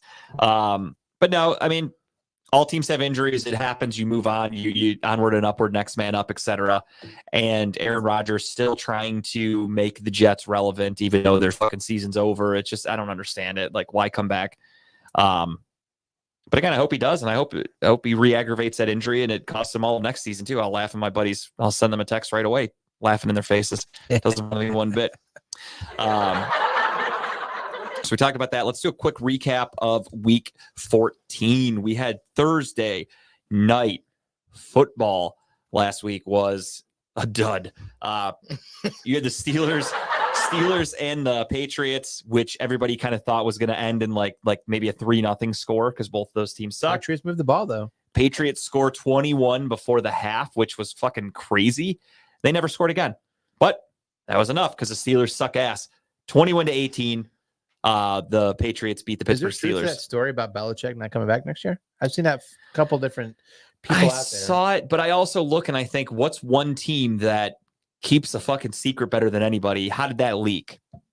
True. I don't know. I mean, you lose all your leverage because he's under contract. So they either fire him and they have to pay him and he's gone for good, or they could try to trade him. But if you announce now that you're trying to get rid of him, teams are going to be like, fuck you, then fire him. If you're going to announce you don't want him back, like fire him. Yeah, true. So I don't know. It's a weird situation. I can't wait for him to get asked about it though. He needs help in the front office. His drafting as of late has been shit. However, their talent is just garbage too. Mac Jones is a shitty quarterback. So they are going to end up with more than likely a top 5 draft pick. And 8-4 is a starter for Watson, 5-1 this year. And people are like, he didn't play well enough. But then when Baker throws a couple touchdowns and the Browns lose because Baker throws a couple interceptions, they go, Oh, he's okay. Give him that big contract. We love Baker. It for me, throwing it out there. I've said it once. I've said it 1,000 times. It's a black and white thing. Sorry. It is what it is. Because this was before we had Deshaun Watson. So many people wanted Baker to get a fucking like a mega extension from the Browns. And I had to be drove like, him down last week. he's not very good. Yeah, he did against the fucking Falcons. Congratulations. In the worst division in football, being 500 makes you the division leader. Kudos, Baker. Buccaneers, speaking of, they do beat the Falcons 29-25. Koo from the Falcons missed like 2 field goals that actually would have gave them the win, but he kicked like shit, and he was not happy with himself. Bengals beat up on the Colts 34-14. Browns, of course, beat the Jags 31-27. Jets beat the Texans 30-6. Called that one. And you did? No, I picked it in my pick'em. Not ours, but someone else. Yeah. Ravens beat the Rams in overtime with a punt return, 37-31. That game was crazy. I was pissed. I really wanted the Rams to win. I was like, holy shit, they're gonna do it. Like, it's going to overtime. They're gonna win this fucking game. And I see they win by a punt return. Like, get the fuck out of here. That's gotta hurt. Yeah, that's embarrassing. Like, that sucks. Like, you fought your asses off, took it to overtime, kicked the game tying field goal, and then Adam, I don't want to tell them. I tell Browns fans to shut the fuck up all the time. It kind of gets nauseating after a while. Yeah, I have no issue telling Browns fans that they're really fucking stupid and that they don't know football. Love it. It's my favorite thing. Bears beat the Lions in an upset 28-13. Saints beat the Panthers 28-6. Vikings win a shootout 3-0 over the Raiders. God, that game was so embarrassing. That game was pathetic. I'm so glad I cashed out when I did it because I bet I showed you. Yeah, you were sitting there waiting on the fucking on the Raiders to win, and I'm like, as soon as the Rams got at like the whatever the Rams, but the Vikings got to the 35, it had the cash out option, like fucking cash. Yeah, they're about to win this game because 1 point wins this game. Niners beat up on the Seahawks 28-16. Bills beat the Chiefs 20-17. Purdy did a pretty good. He's working himself in the MVP discussion. No lie. Chiefs. Woo. Yeah, Patrick Mahomes. You got to calm down, bro. I'm all for if a call actually goes against your team being pissed off. That was the most blatant fucking offside by Kadarius Toney I've ever seen. Yeah. The flag was thrown before the catch by Kelsey, before the touchdown. It's not like they did it to fuck you over. That was a penalty from the start. Peyton Manning did come out and say something that was I kind of agree with, especially with that being so blatantly offsides. Call the play dead.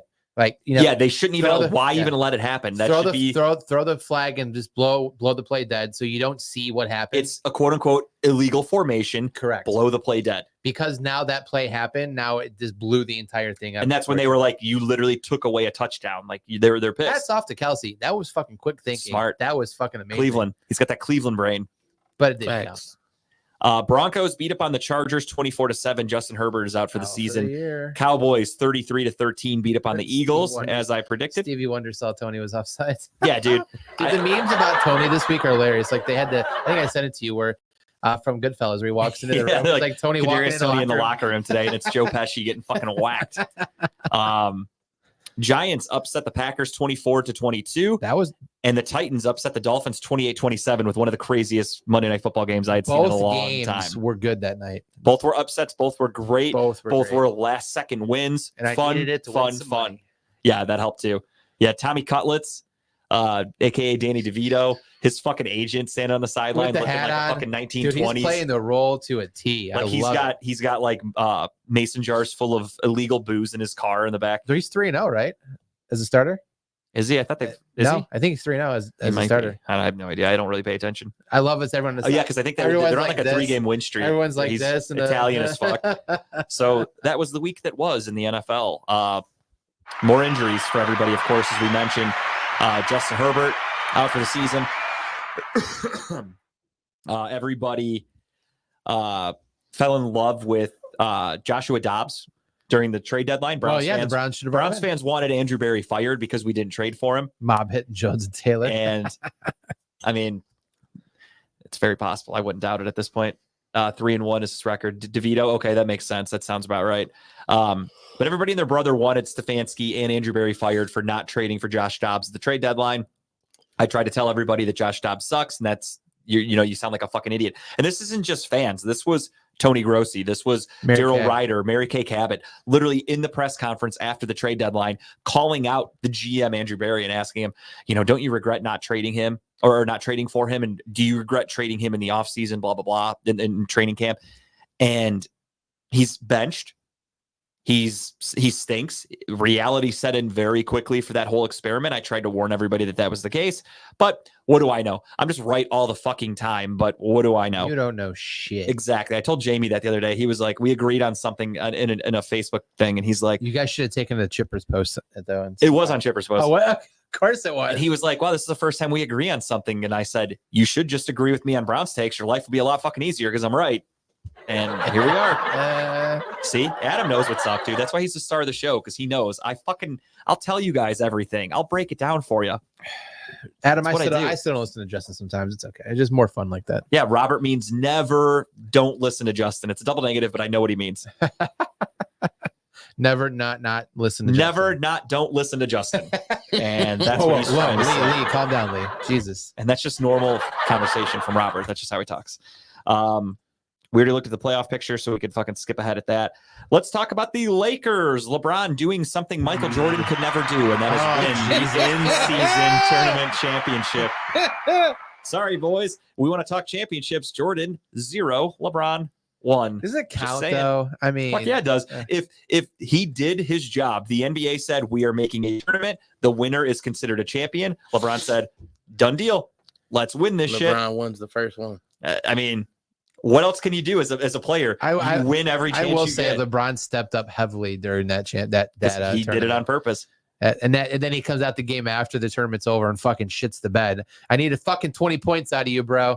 20 points. Wait, He which was game? tired. The day after, the game after, he didn't get 20, he had like 17, I think. Oh, I was gonna say last night I think he had like 30 something. No, it I was thought, the game okay. before that. Yeah, I think he was a little tired. Yeah, Kyle's supposed to go against me. We're supposed to be like every other radio show in Cleveland where you have the good guy and the bad guy. I hate that, by It's the way. just too tiring to do that. It really is. I hate it because you could tell when it's fake. We Like disagree on some things, but I mean, most of the time it's just us talking sports. the last big disagreement we had was when you didn't want Deshaun Watson and I talked you into Yeah, it. that was like fucking 4 years ago, though. I was all over that shit way in advance, dude. I'll give myself credit. I was probably the first person that linked the Browns to Deshaun Watson with no facts or any information. No. I just wanted him. So You I just started stood telling baloney at a people, like, wall, and wherever it's I was stuck, like, you're like, we're gonna get if the that guy. Browns are smart in the offseason, they should do whatever they have to do to get Deshaun Watson. Did it take an extra year? Sure. Did it take but it some happened. jerking of the dick to get some of that too? Of course it did. Hey, sometimes you got to grease some palms, as they say. Or polls. I've heard of some places that give happy endings. here, Hell too. yeah, they do. And I, Have you been there yet? No, but I think I'm gonna be on my agenda soon. Yeah. Tim's putting in his Palm Pilot right now. He's like, Literally Palm Pilot. go get a little rub and tug. Might be a goal of 2024. You should make like a little like notes sheet of like what place check mark yes, X no, check mark yes, X no. I will love that if when like we in January we're doing our show, we're like, "What's your New Year's resolution?" And Tim's like, "To get jerked off." I'm like, hey, fuck it, shoot for the stars, dude. A goal's a goal. I love it.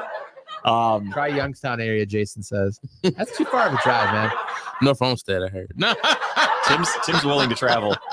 Oh, I did hear. Yeah, there was over by where was it? That Brook Park extension. They got busted 2 years ago, I think. For News that to me, shit. I don't know. Yeah. So how do you get busted for that? Like you got to get No, jerked literally, off they first, busted. and then They right.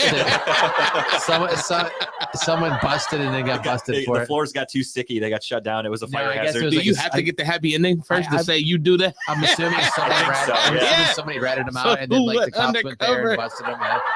He wants to Yeah, say he we're literally- busted. He just gets done getting jacked off, and then he's like, "Oh my god, that was fantastic!" And Why now do I the cop- freeze? And he pulls out his badge. Well, he had to see the investigation through, right? He had to make sure that it took place. You just have this poor Asian woman getting carried out in handcuffs with the fucking money shot on her face. So sorry, Unintended so with sorry. the name of the episode. to love him. He paid me to love him. Me love you long time. That is so terrible. Wow. 1 to 2 minutes. I mean, that's a long time. Yeah, I mean, quicker the better. It's So okay. in season Floor tournament, so too now they, sticky. so That's what happened, dude. The fire marshal had to shut better him than down. getting pegged. try getting jacked off and pegged at the same time, Adam. You gotta live a little. Gotta live a little. Have you ever seen Road Trip? Been there So, before. A great movie. That's a so funny now ass that movie. you understand the in-season tournament, are you a fan? Fuck yeah, I loved Okay. it. Loved it. Yeah, I think it's cool. I think it's honestly it should be a bettor's wet dream next year when this happens. It's something cool because a lot of times what happens is you get a guy that turns into a household name during the playoffs, which is fun. Like Tyrese Halliburton is my example for this. Tyrese Halliburton was not a household name. He's a good basketball player. He's never been to the playoffs. He was on the shitty Kings. Then he got traded to the Pacers, and the Pacers stunk, I should say. So he's never been to the playoffs, never been on like prime time, never, not a household name. In-season tournament, he is now a household name, and it's only December. Normally, you hear a guy and you're like, fuck, this guy's really good. There it is. And it's April, May, June, whatever. And then you have to wait till fucking October to see that guy play again, so you forget about him. Tyrese Halliburton now is a known guy, and we're halfway through the season, not even. So I really liked it. I think the incentives are really cool. Guys are getting paid. Again, took a core over him. I sense no sarcasm in that comment, Steve. Yeah, no, I fucking did not like the Okoro pick. I think I was working with Steve at that time, and I was not a fan of that draft pick at the time. But I think it was a really cool idea. I loved the try to score as many points as you fucking can in the beginning rounds. That was really, really cool. Then it went into a single elimination bracket, and LeBron, the GOAT. I mean, clearly you're going to if you put any type of championship in that guy's way, he's going for it, and he fucking. And every one of them gets paid $500,000. And the best part is they won by like fucking 40. Like they beat the fuck out of the Pacers. That shit wasn't even. Or no, that was against the Pelicans. They beat them by 40. They beat up on the Pacers, pretty badly. Too, I mean, AD dropped like 40. He had like 40 points, 20 something rebounds. Like he dominated. It was really fun.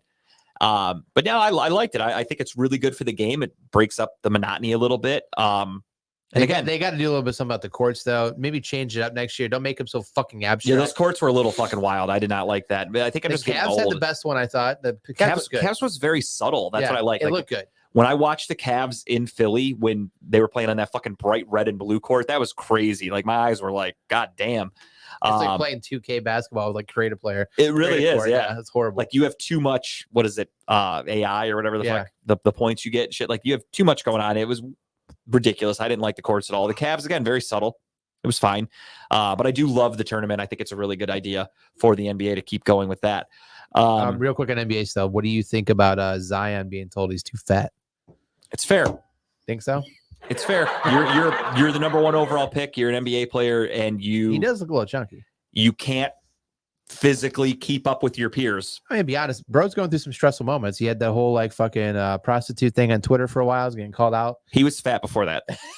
I'm not giving him the benefit of the doubt. Of he also plays in New Orleans, who has probably the best food area, right? You ever see Brandon Ingram? He's skinny as fuck. He lives in the same city. All that gumbo down there, he's fighting chowing down. Yeah. And everybody else on his roster is in good shape. So what was the point of the tournament? I think to put more eyes in the TV, and I think it worked. I think that was the point of the tournament. Yeah, honestly, that was it. They gave each team got a bonus. So that's the cool thing is you have these unknown players. $500,000 a player for the winning team. Yeah, and other teams got like $100,000. So you have these kids who are making league minimum, which to you and I is a lot of money, but to these young guys, they're getting good money. Like they were all playing really hard. And again, it turned Tyrese Halliburton into a household name because of this tournament. And I really like that for the game. And I'm happy for him. And yeah, Draymond is suspended indefinitely. He's a piece of shit. I hate him. Always have. And Jokic got ejected yesterday for talking a little shit to the ref. And not the all-time MVP. I want to give my thoughts on that. And it's probably going to be something everyone disagrees with me on, but I was thinking about this long and hard. That's what she said. And that what you said yourself. Don't do that. I could do that as much. I could do whatever I want. Well, what's your show? I guess we're just here. I could do whatever I want to myself, Kyle. That's what she said. And Jokic was ejected yesterday for talking a little shit to the ref. And I think the NBA needs to crack down harder. And he got kicked because he punched the shit out of somebody. Not Jokic. I'm talking about Jokic. Draymond, my bad. No, Draymond got ejected for hitting him. That was fair. Jokic got ejected because he thought he got fouled. He was running back and he said he was talking shit to the ref, swearing at him, whatever. So he got teed up and kicked out. I think the NBA does need to ban that. There's nothing I hate more than watching NBA players bitch and moan after every fucking possession. Yeah. To me, it's annoying. So I do think the NBA should tell players like, you're literally going to get teed up for the smallest little gripe. Let your coaches, let the fans boo, let the coaches handle the talking to the refs. Players, fucking play. Yeah. If you go up for a layup, you think you got fouled, they don't call it, you fucking hustle back and play defense. Bring basketball back to normal. I hate watching guys fucking crying every play. Devin Booker ruined that for me. Devin Booker cries like a fucking baby every single play. And that, like, don't get me wrong, LeBron too. LeBron complains to the refs, but everybody does it. Did you see when he flopped the other night and Kevin Hart was on TV? And Kevin's like, LeBron, stop fucking flopping. No, I didn't see that. And like, because LeBron literally flopped, like he got barely hit, and he's like, bleh, like he laid it out like LeBron normally does. And Which Kevin Hart talks shit about it. It's hilarious. Flopping, I'm all for. If you could sell it, sell it. But it's LeBron's too old to sell it, so it's the complaining is like, dude, I'm sick of everybody. No, every I think that'd play. be great. I think it would take probably a while for people to get used to, but I agree. The fact that you literally draw up certain plays or you act a certain way when you go to the hole because you're trying to draw the foul, Right. that's fucking stupid. Like, I mean, don't overact shit. Let's go there. Just score the ball. If your goal, because like James Harden does this kind of stuff, Joel Embiid does this kind of shit. If your goal on is James Harden, he flies across the court. if your goal is to literally just try to make it look like you got fouled to go to the free throw line, kudos. Like LeBron does it. As we just said, LeBron's flopped plenty of times. If that's your strategy and it works, more power to you. But if you think you got fouled and they don't blow a whistle, just go and play. Don't cry about it. I hate the fucking moaning. Later, Robert. See you, Robert. Like when I went to the Charge game a few weeks ago and I was sitting courtside, even in the G League, those guys every fucking play, dude. I would say baseball. Adam, my bad. You think baseball players complain more? Yeah, I think so. Really? No, I think NBA for me, dude. Every play. Oh my God, is it bad? It's pretty bad. Like in baseball, like there's a couple times where they're kind of like, come on, that was a strike, but I don't think it's anywhere near NBA. And for me, NBA is the worst. Yeah, soccer's probably worse from highlights I've seen, but I don't actually know because I don't watch it. Soccer's hilarious to a point though when a player doesn't even get hit and like flies halfway across. Yeah, and they really overacts. They are the king of flopping. They like circle around a player, and then like when the play's done being talked about or whatever card's pulled, then they get up and walk away. But I think hockey is the least hockey, dude. They fucking lose a tooth, and they're like, "Can I get back out there?" Like they're the manliest men everything on there. all. No one cares. Then keep going.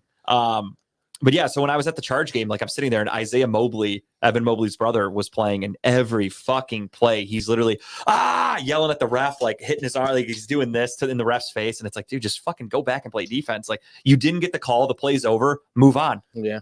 Let your coach talk to the ref during a timeout and be like, hey, he got fouled there. Like, are you going to call that shit? And maybe the ref will keep an eye on it. But don't complain every fucking time you touch the ball. There was a play I watched Sunday when the Browns was playing, and they was complaining. The NFL's getting bad too. Yeah. Like every play, a guy's like turning around and they're all like looking at the ref, like, what the fuck, throw a flag. Every time a wide receiver doesn't make a catch, they turn around looking for a flag. It's bad. And there's literally plays designed now where the quarterback will just throw a deep ball, and the specific goal of that play is to get a flag thrown. Like that's getting bad. They got to work on that shit. The NFL's got a whole other referee issue going on right now, though, that they're trying to work out. But yeah, that's my take on that. That might be the old man get off my lawn type take. I like it. Stop complaining. Ban it from the NBA. I agree. Yeah.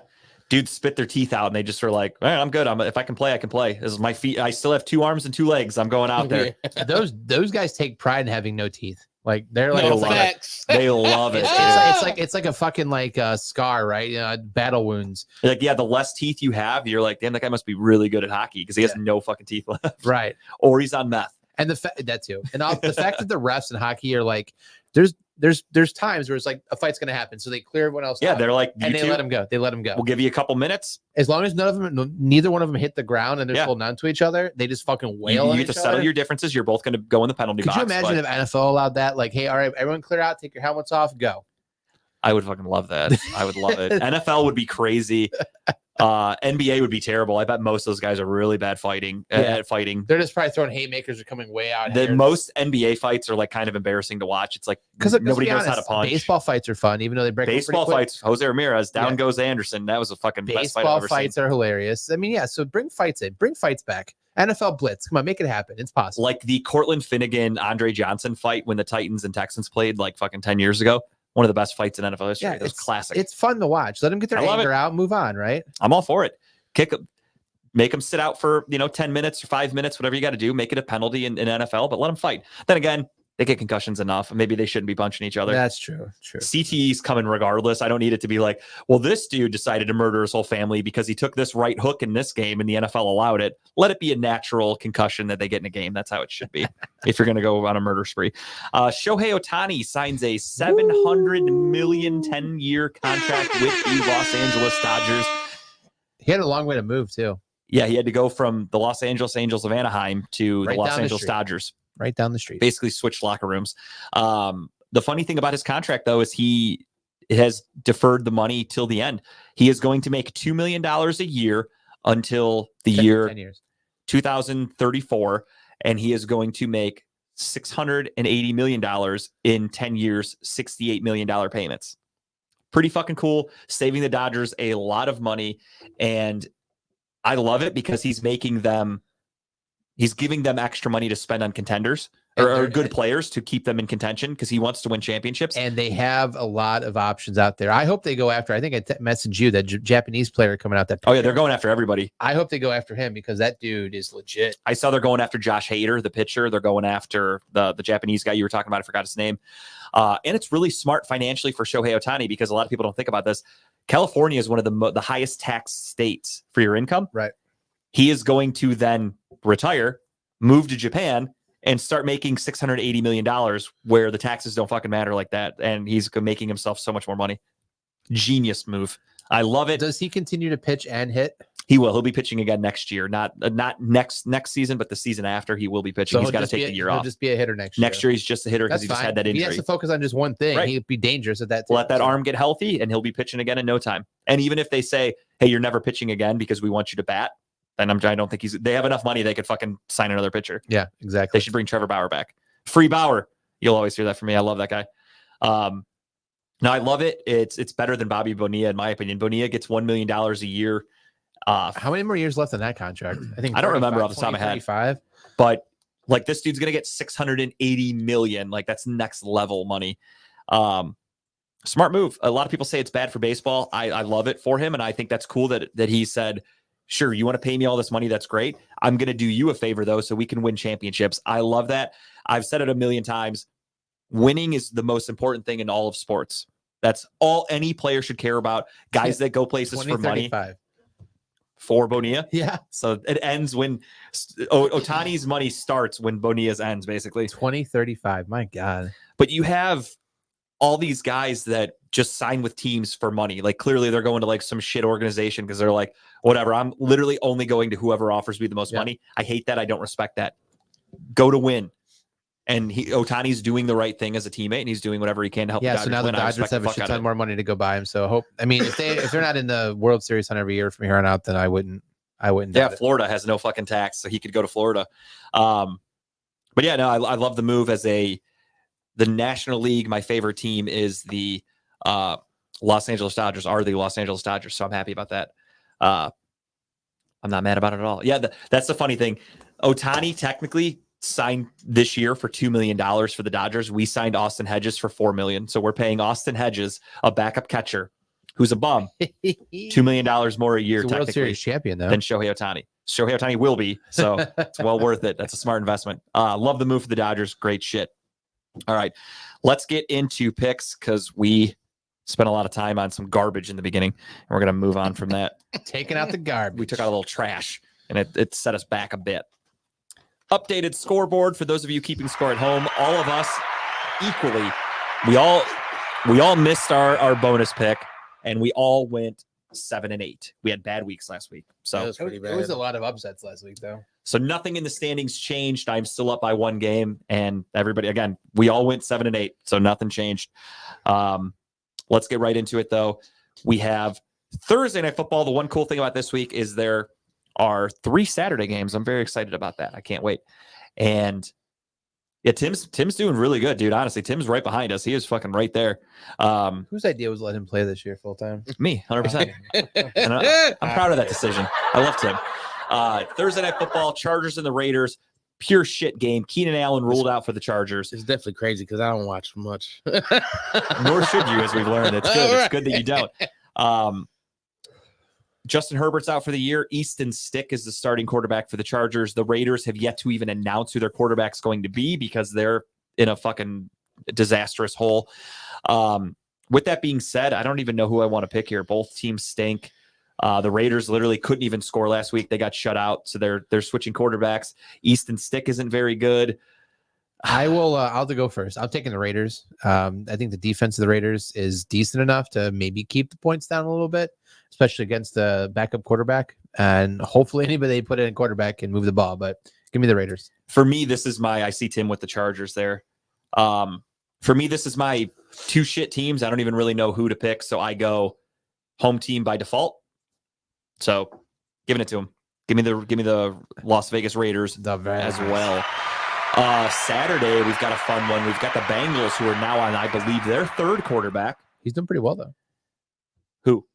Their quarterback. Browning got hurt. Oh, is he? Yeah, Oh, they had to go I to didn't AJ see that. McCarron, I believe. Oh, the guy who should have came to the Browns.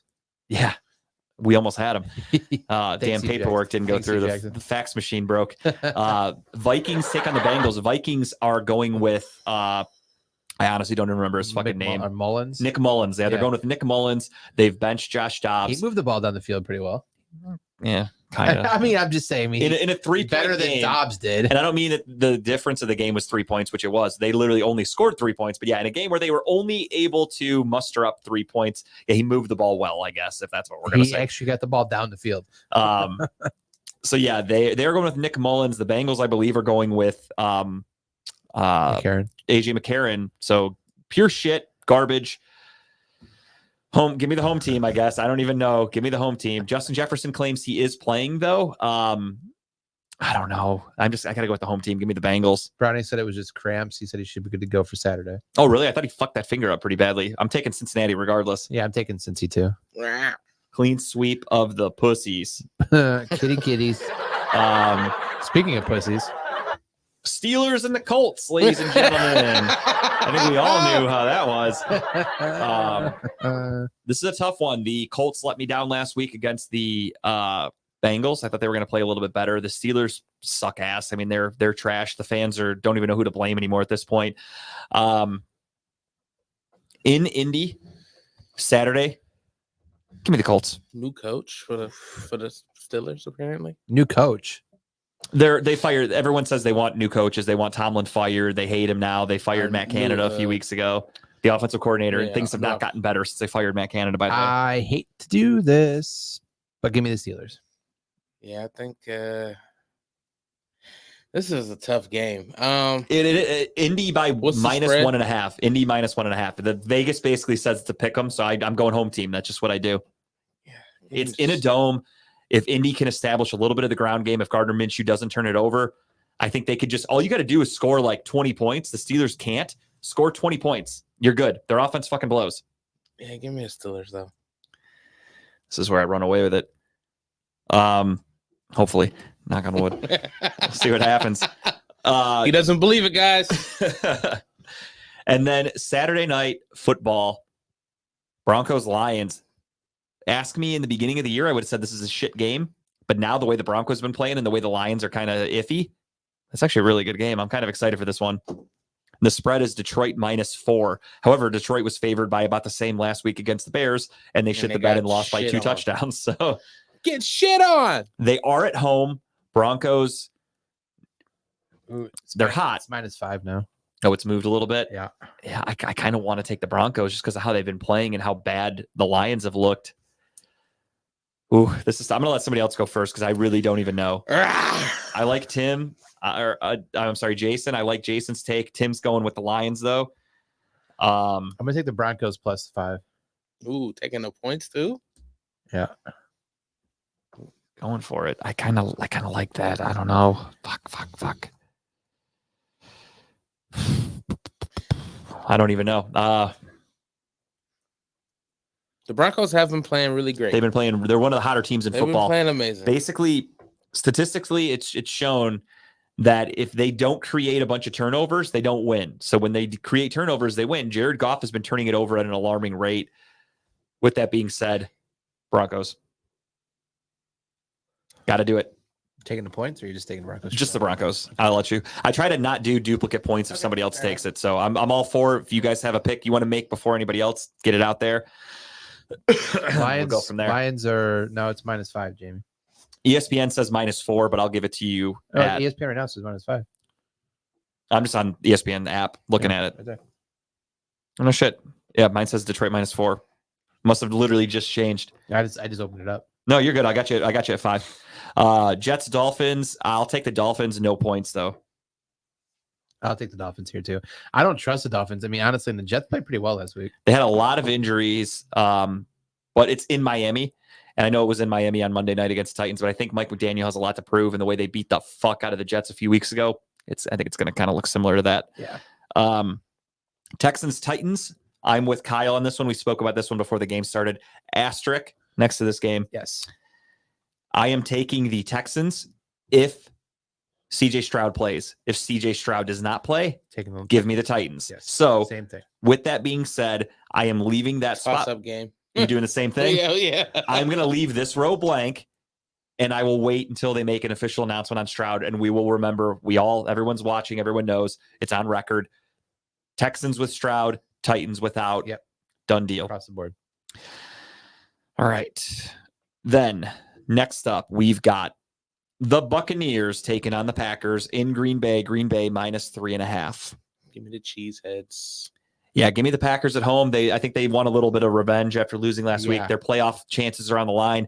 Same thing with Tampa Bay, though. Tampa Bay's playing they're 6-7 and they're leading their division. That's disgusting. That's garbage. So all you Baker lovers out there, don't try to act like that's a fucking And accomplishment. let's be honest, Baker doesn't do well in Green Bay. So Especially not around Christmas time, as we learned.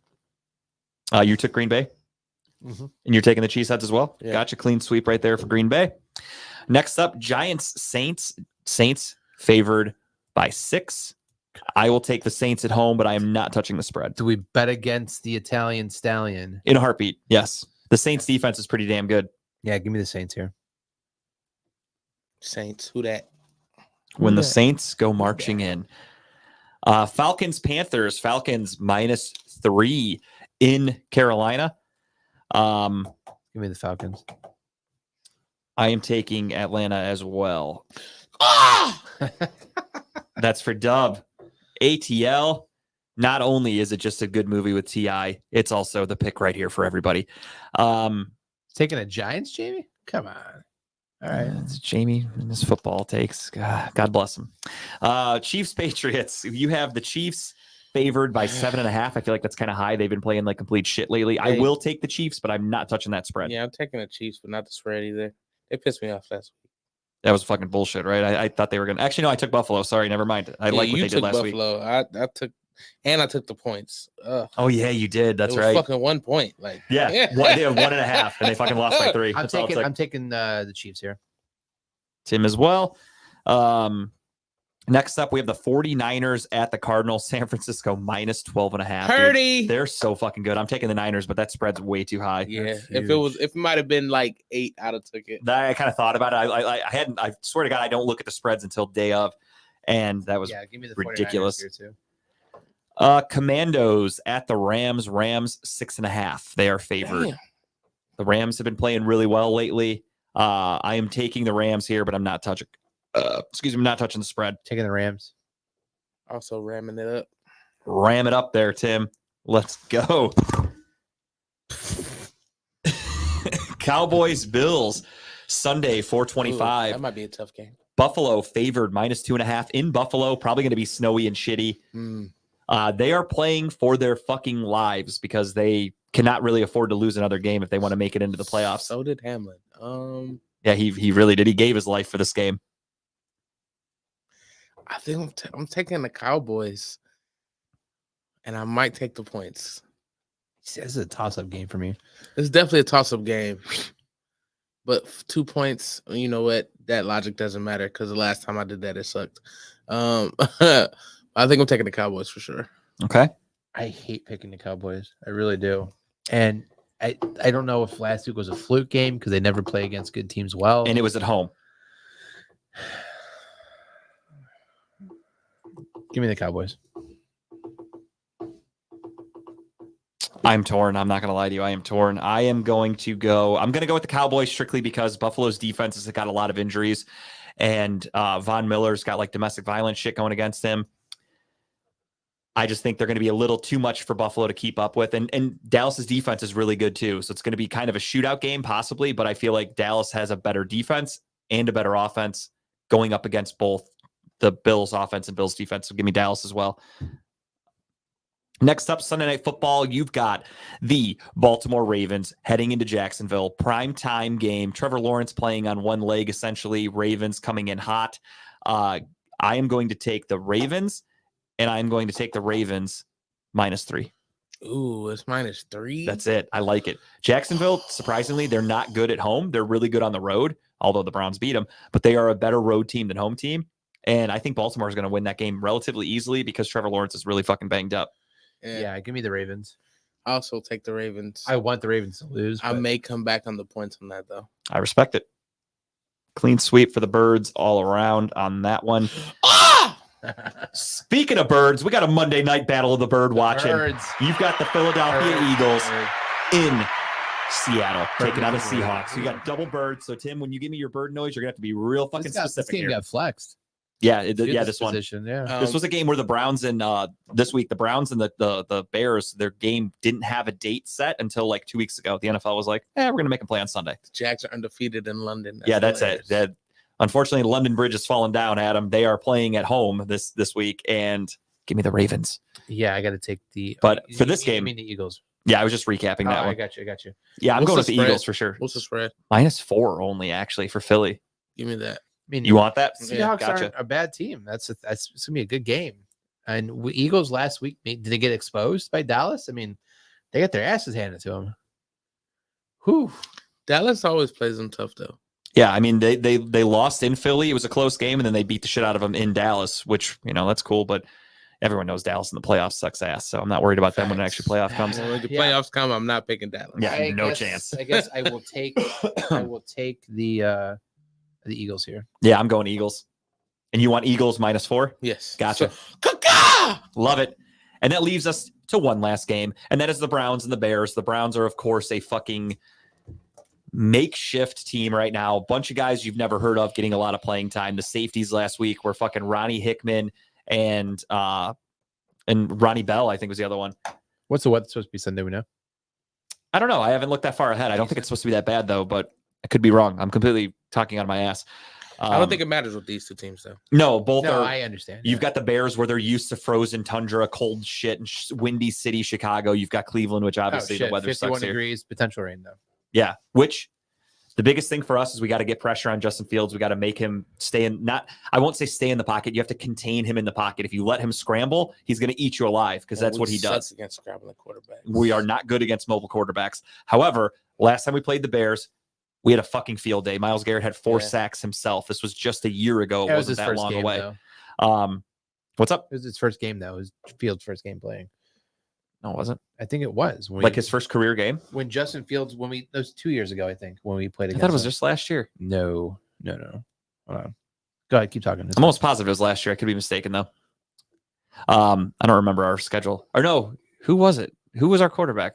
I don't even remember who the fuck our quarterback was. There's been so many. I think it was Brissett. Wasn't it last year? We played him in like the spring, not spring, but fall, like September maybe. It was kind of early. We were at Studio 2 when it happened. Yeah, I think we were. Yeah, but I could have swore it was his first year. It was his first game playing. I don't think. I don't remember. Yeah, because we made jokes about how welcome to the NFL basically. I could have swore it was last year, but everything blends together with me. Let's look it up. Browns 2022 schedule. And away we go. I had to turn off my Wi-Fi, so of course it's not going to work in here because of fucking the old producer whose name will not be mentioned. Let's take a look. All right, we lost to the Steelers. That's this year. Fucking stupid Google. I don't want this year, you motherfuckers. Oh, we played them in the preseason last year. That's what I'm thinking of. Then we did play them last year, but it was the preseason. Okay, yeah, Kyle was right for once. Look at that. He got it. He didn't listen to Justin. That's what you get. I thought it was last year. It all blends fucking together. I don't even know. Yeah, maybe Baker was our quarterback that game. I think it was Baker's last year. I try to forget that. I put it all out of my memory. I will let. What's the date? The date is the. Yeah, mark it on your 13th calendars, of guys. December. I'm It's because I drank a chili mango buzzball. My He's memory off is a his little game. He's fuzzy. off his game. Yeah.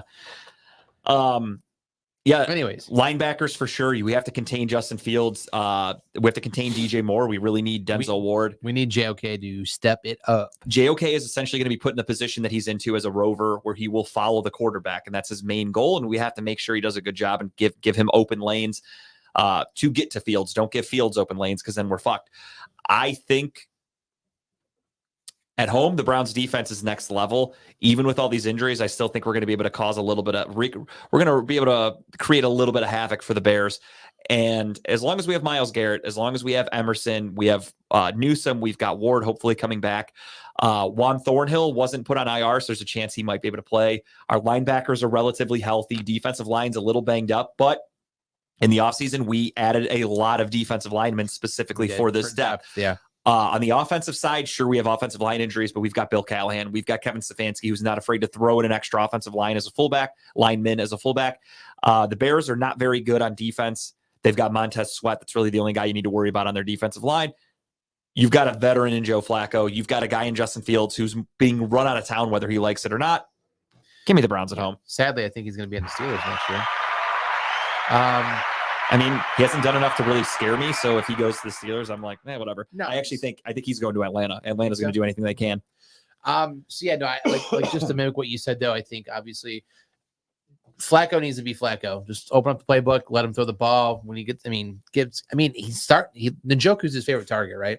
I mean, As he should be. He's truthfully our best receiver on the team. Seems to be. So Amari far. Cooper's a phenomenal route runner, great hands, but in terms of athleticism, David Njoku is the best athlete on our offense. I'm glad David Bell got some touches last week. One or two first career balls. touchdown. Yeah, exactly. Some touches. The other one, Tillman's starting to get a lot of catches his way too. He's starting to get down the field. Defense needs to be elite. Play again like he did. Do we know if Ward's playing or not? Any word on it yet? Not yet. I mean, he practiced all week last week, and then Friday they announced he's not playing because he was this close, but just wasn't fully. I assume he's going to be okay. So that makes me feel a little better here, especially trying to hold down those receivers. And DJ Moore, like you said, is a game changer. So yep. Give me the Browns. I think the Browns win probably by 2 touchdowns. I like it. This is tough for me because I am definitely worried. Tim. It shouldn't be. I'm definitely worried about all of our injuries. But yeah, it's hard. But I look at it as this is probably our easiest game that we've got remaining on the schedule. Yeah. Don't get me wrong, the Jets are garbage, but their defense is actually really good. Like they have the best secondary in football, arguably. So that game won't be an easy one. This one should be our easiest game of the year. We are 8-5. You almost need this win. The spread on this game is, I think, 3. Cleveland is -3. It's Vegas doesn't think it's going to be that big because, again, so many injuries. We are the home team. We only lost one game at home this year. And that was against Baltimore with DTR first career start. So that one's kind of a fluke. I'm definitely going Browns. So, let's do it. Spread's 3. Yeah. And that's your Browns picks for this week. Go Browns. Without further ado, it is time for everyone's favorite. Adam, you weren't here for it. We broke the streak. He watched the game last week, Adam. Tim, behind our back, he watched the game. Didn't tell me. I felt bad about it the whole time, Adam, but now I feel great. But now you have a new tradition you have to kind of go with, though. You have to go get your hair done every Sunday. And I was thinking that too. I was like, whatever you did Sunday, whatever you wore, whatever you did, you have to repeat it this Sunday. I'll just go get a haircut. That's getting my hair I am done. a man of superstitions. So, yeah, unfortunately, you have to wear the same outfit. You have to go get your hair done. I don't even know what I was wearing. Oh, fucking Christ. I think I saw you posted some pictures or something of it, right? You in the chair. There is, yeah. So we'll go back. There's video evidence. Thank God for smartphone proof. Oh. But we're going to start off here with just the tip, everybody's favorite segment. And of course, my main man, Timbuktu, is going to lead us off. And y'all already know what I'm coming with. I got a hunch. It's a comedy show. And it is tomorrow at the Promo Pit Stop. It's a show starts at 7:30. Headliner is Ulysses Dickerson. Shout out to Ulysses, comedy sister. We're going to have Stephen Price, Travis Brown, and myself. And Nancy Abraham is featuring. So shout out to them. They have great food. It's a free show. The drinks are cheap. Like you can get a shot of Crown for $3.75. It's a nice bar. It's a good bar. Yeah, it's a really great spot. The food is actually really good. The staff is actually really nice. It's always a nice crowd. Every time I go there, I enjoy watching comedy there. So I know I'm gonna enjoy doing some comedy there. So please come out, have a good time. I'm also doing a show tomorrow. I mean, not tomorrow, but I am doing a show tomorrow. That's the one I'm talking about. But also there's one at the Exotic Cuisine. I'm doing a show on Friday night, and it's gonna have a lot of my comedic family there. So I'm gonna enjoy. Yeah. That's all I got. Go check it out. I am sweet. I think I'm going to be there tomorrow. I think I'm coming to see you. Do you Awesome. know any idea what time you're going on? Fairly early. Okay. You said it starts at 7:30? It starts at 7:30. Okay. If I have to come in, it's standing room only. It is what it is. Yeah. So I'm probably going like 7:55, 8 o'clock. Okay. Hell yeah. That's right down the street. Right. Nice, Very convenient. Very convenient. All right, my tip of the week is a show that's currently on Netflix called Obliterated. I've seen this. I've seen like previews of it on Twitter and TikTok before I actually watched the show. But it's 8 episodes and it is a fucking fun watch. It's ridiculous. I'll just say this. It's a fucking ridiculous show. The basic premise of it is that each of them, and you can tell by the cover folder here, it's fucking crazy. The premise of the show is that they're all like elite, like Navy SEALs or undercover. They're doing a mission in Vegas where they have to basically seek out this guy who has a nuke, find the bomb, get him, and then they deactivate the bomb, right? So mission over, they fucking go party. They go party hard. They're doing drugs, Molly, cocaine. They're doing all kinds of different drugs, hallucinogens. There we go. Got it out. Third time's a charm. Exactly. But any drug you could possibly think of, they're doing it, right? They're drunk, everything. Then they get a call maybe 2 hours after they're all fucking partying from the director and says, hey, that bomb you found was a fake bomb. We have to go find the real bomb. And that's where the shit show starts. Everyone's fucking, everyone's basically seeing shit. They're drunk. They're hungover. I mean, they're just, it's the entire series is them trying to maintain their cool through Vegas, trying to get to the new nuke. And it's a funny ass show. It's worth the watch. It's 8 episodes, 45 minutes long, but I watched it in 2 days because I just couldn't stop watching it. And there's some ridiculous things that happen in it. You're like, it's a Netflix show though. You have to watch it though. You will laugh. You have to watch it. I heard about this show recently and I added it to my list, so I plan on checking it out for sure. I've heard good things. There's some dicks in there. A lot of dicks in there. That doesn't scare me one bit. A lot of tits in there. You trying to tell us something? You've been to the drag show? show? Man. Yeah, I was like, I didn't like the show till all the dicks showed up. Literally 30 minutes. Like now 30, we're talking. 30 minutes in, you have an old man flaccid dick just walking out in front of you. Like, old man flaccid. Sounds like a gym locker room, dude. That's nothing new to me. Having flashbacks to Game of Thrones now. So. Nothing new to me. But check it out though. You like the show. I will definitely check that out. My tip for this week is a new podcast, kind of newer. It's only had 4 episodes, I think. They're really cool. They're short. They're like 30 minutes long, and it is from Daniel Tosh. I love Tosh. Daniel Tosh is literally one of my favorite comedians of all time. I think he's fucking hysterical. I've been a fan of his since his first special came out like 20 years ago.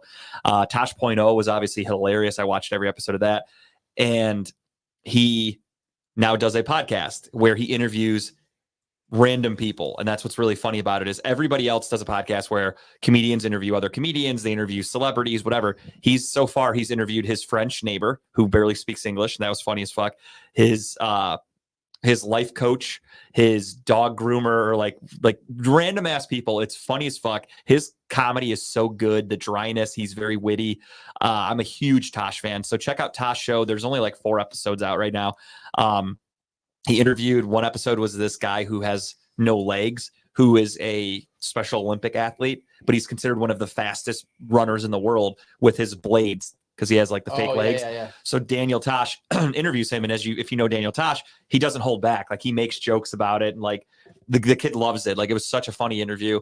Definitely check it out. Again, each episode's only like 30 minutes. Where's it at? It's on everything. It's on Apple Podcasts, cool. Spotify, whatever. I think there's also you can watch it on YouTube if you want to watch it too. I like listening to shit. But funny as fuck, really good. His humor is still fucking lights out. He's still great. He's a guy on my bucket list of somebody that I want to see perform live, but he's, as far as I've been watching comedy, he's never come to Cleveland or even close. So he typically stays in warm areas. You can catch him in Vegas, California, maybe Florida every once in a while. That's about it. He doesn't do a lot of touring in the Cleveland area. But if he ever does, or if I can ever travel enough to see him, he is on my bucket list. So check it out. Tosh Show, available wherever you get your podcasts or YouTube. So check that out. What a show. That was a good one. Got a lot off our chests. I think we cleared a lot of things up. And It's again, like a therapy session. it was not our doing. It's No. not something we sought out. It's We not something. rebutted. We Yeah, rebutted. exactly. Keep our names out of your mouth. That's the best advice I can give will people. Will Smith the shit out of you. No, we don't threat. We don't Oh, make threats sorry, on this show. I will have Will Smith the shit I out of will you. verbally Will Smith you. There you go. And that's what this episode was. You know who you are. With that being said, anybody got anything else? Nope. Saturday, we'll be at the Near West Theater. I'm not doing comedy. I'm DJing unless they ask me to get on stage. Fuck yeah. They might. You never know. If you got Tim with a microphone and a PA system, he might be up there talking some shit. And that's what everybody wants to hear. 26th of December. Do not forget to invite your Front family, Street friends. Social. I'm good. We're making an event for it. Come check it out. We're taking a shot for my mama. Yeah. Shout out for the mama. Honestly, that was very gracious of Tim and the whole Washington family, the Buck Twos, to give us that Tuesday night. Thank you. Spider. Next week is not Christmas, so we're good. I was about to say Merry Christmas, everybody, but I guess I don't have to. Next week. All right, everybody. We'll talk to you again next week. Cleveland, that was for you. Bye, everybody.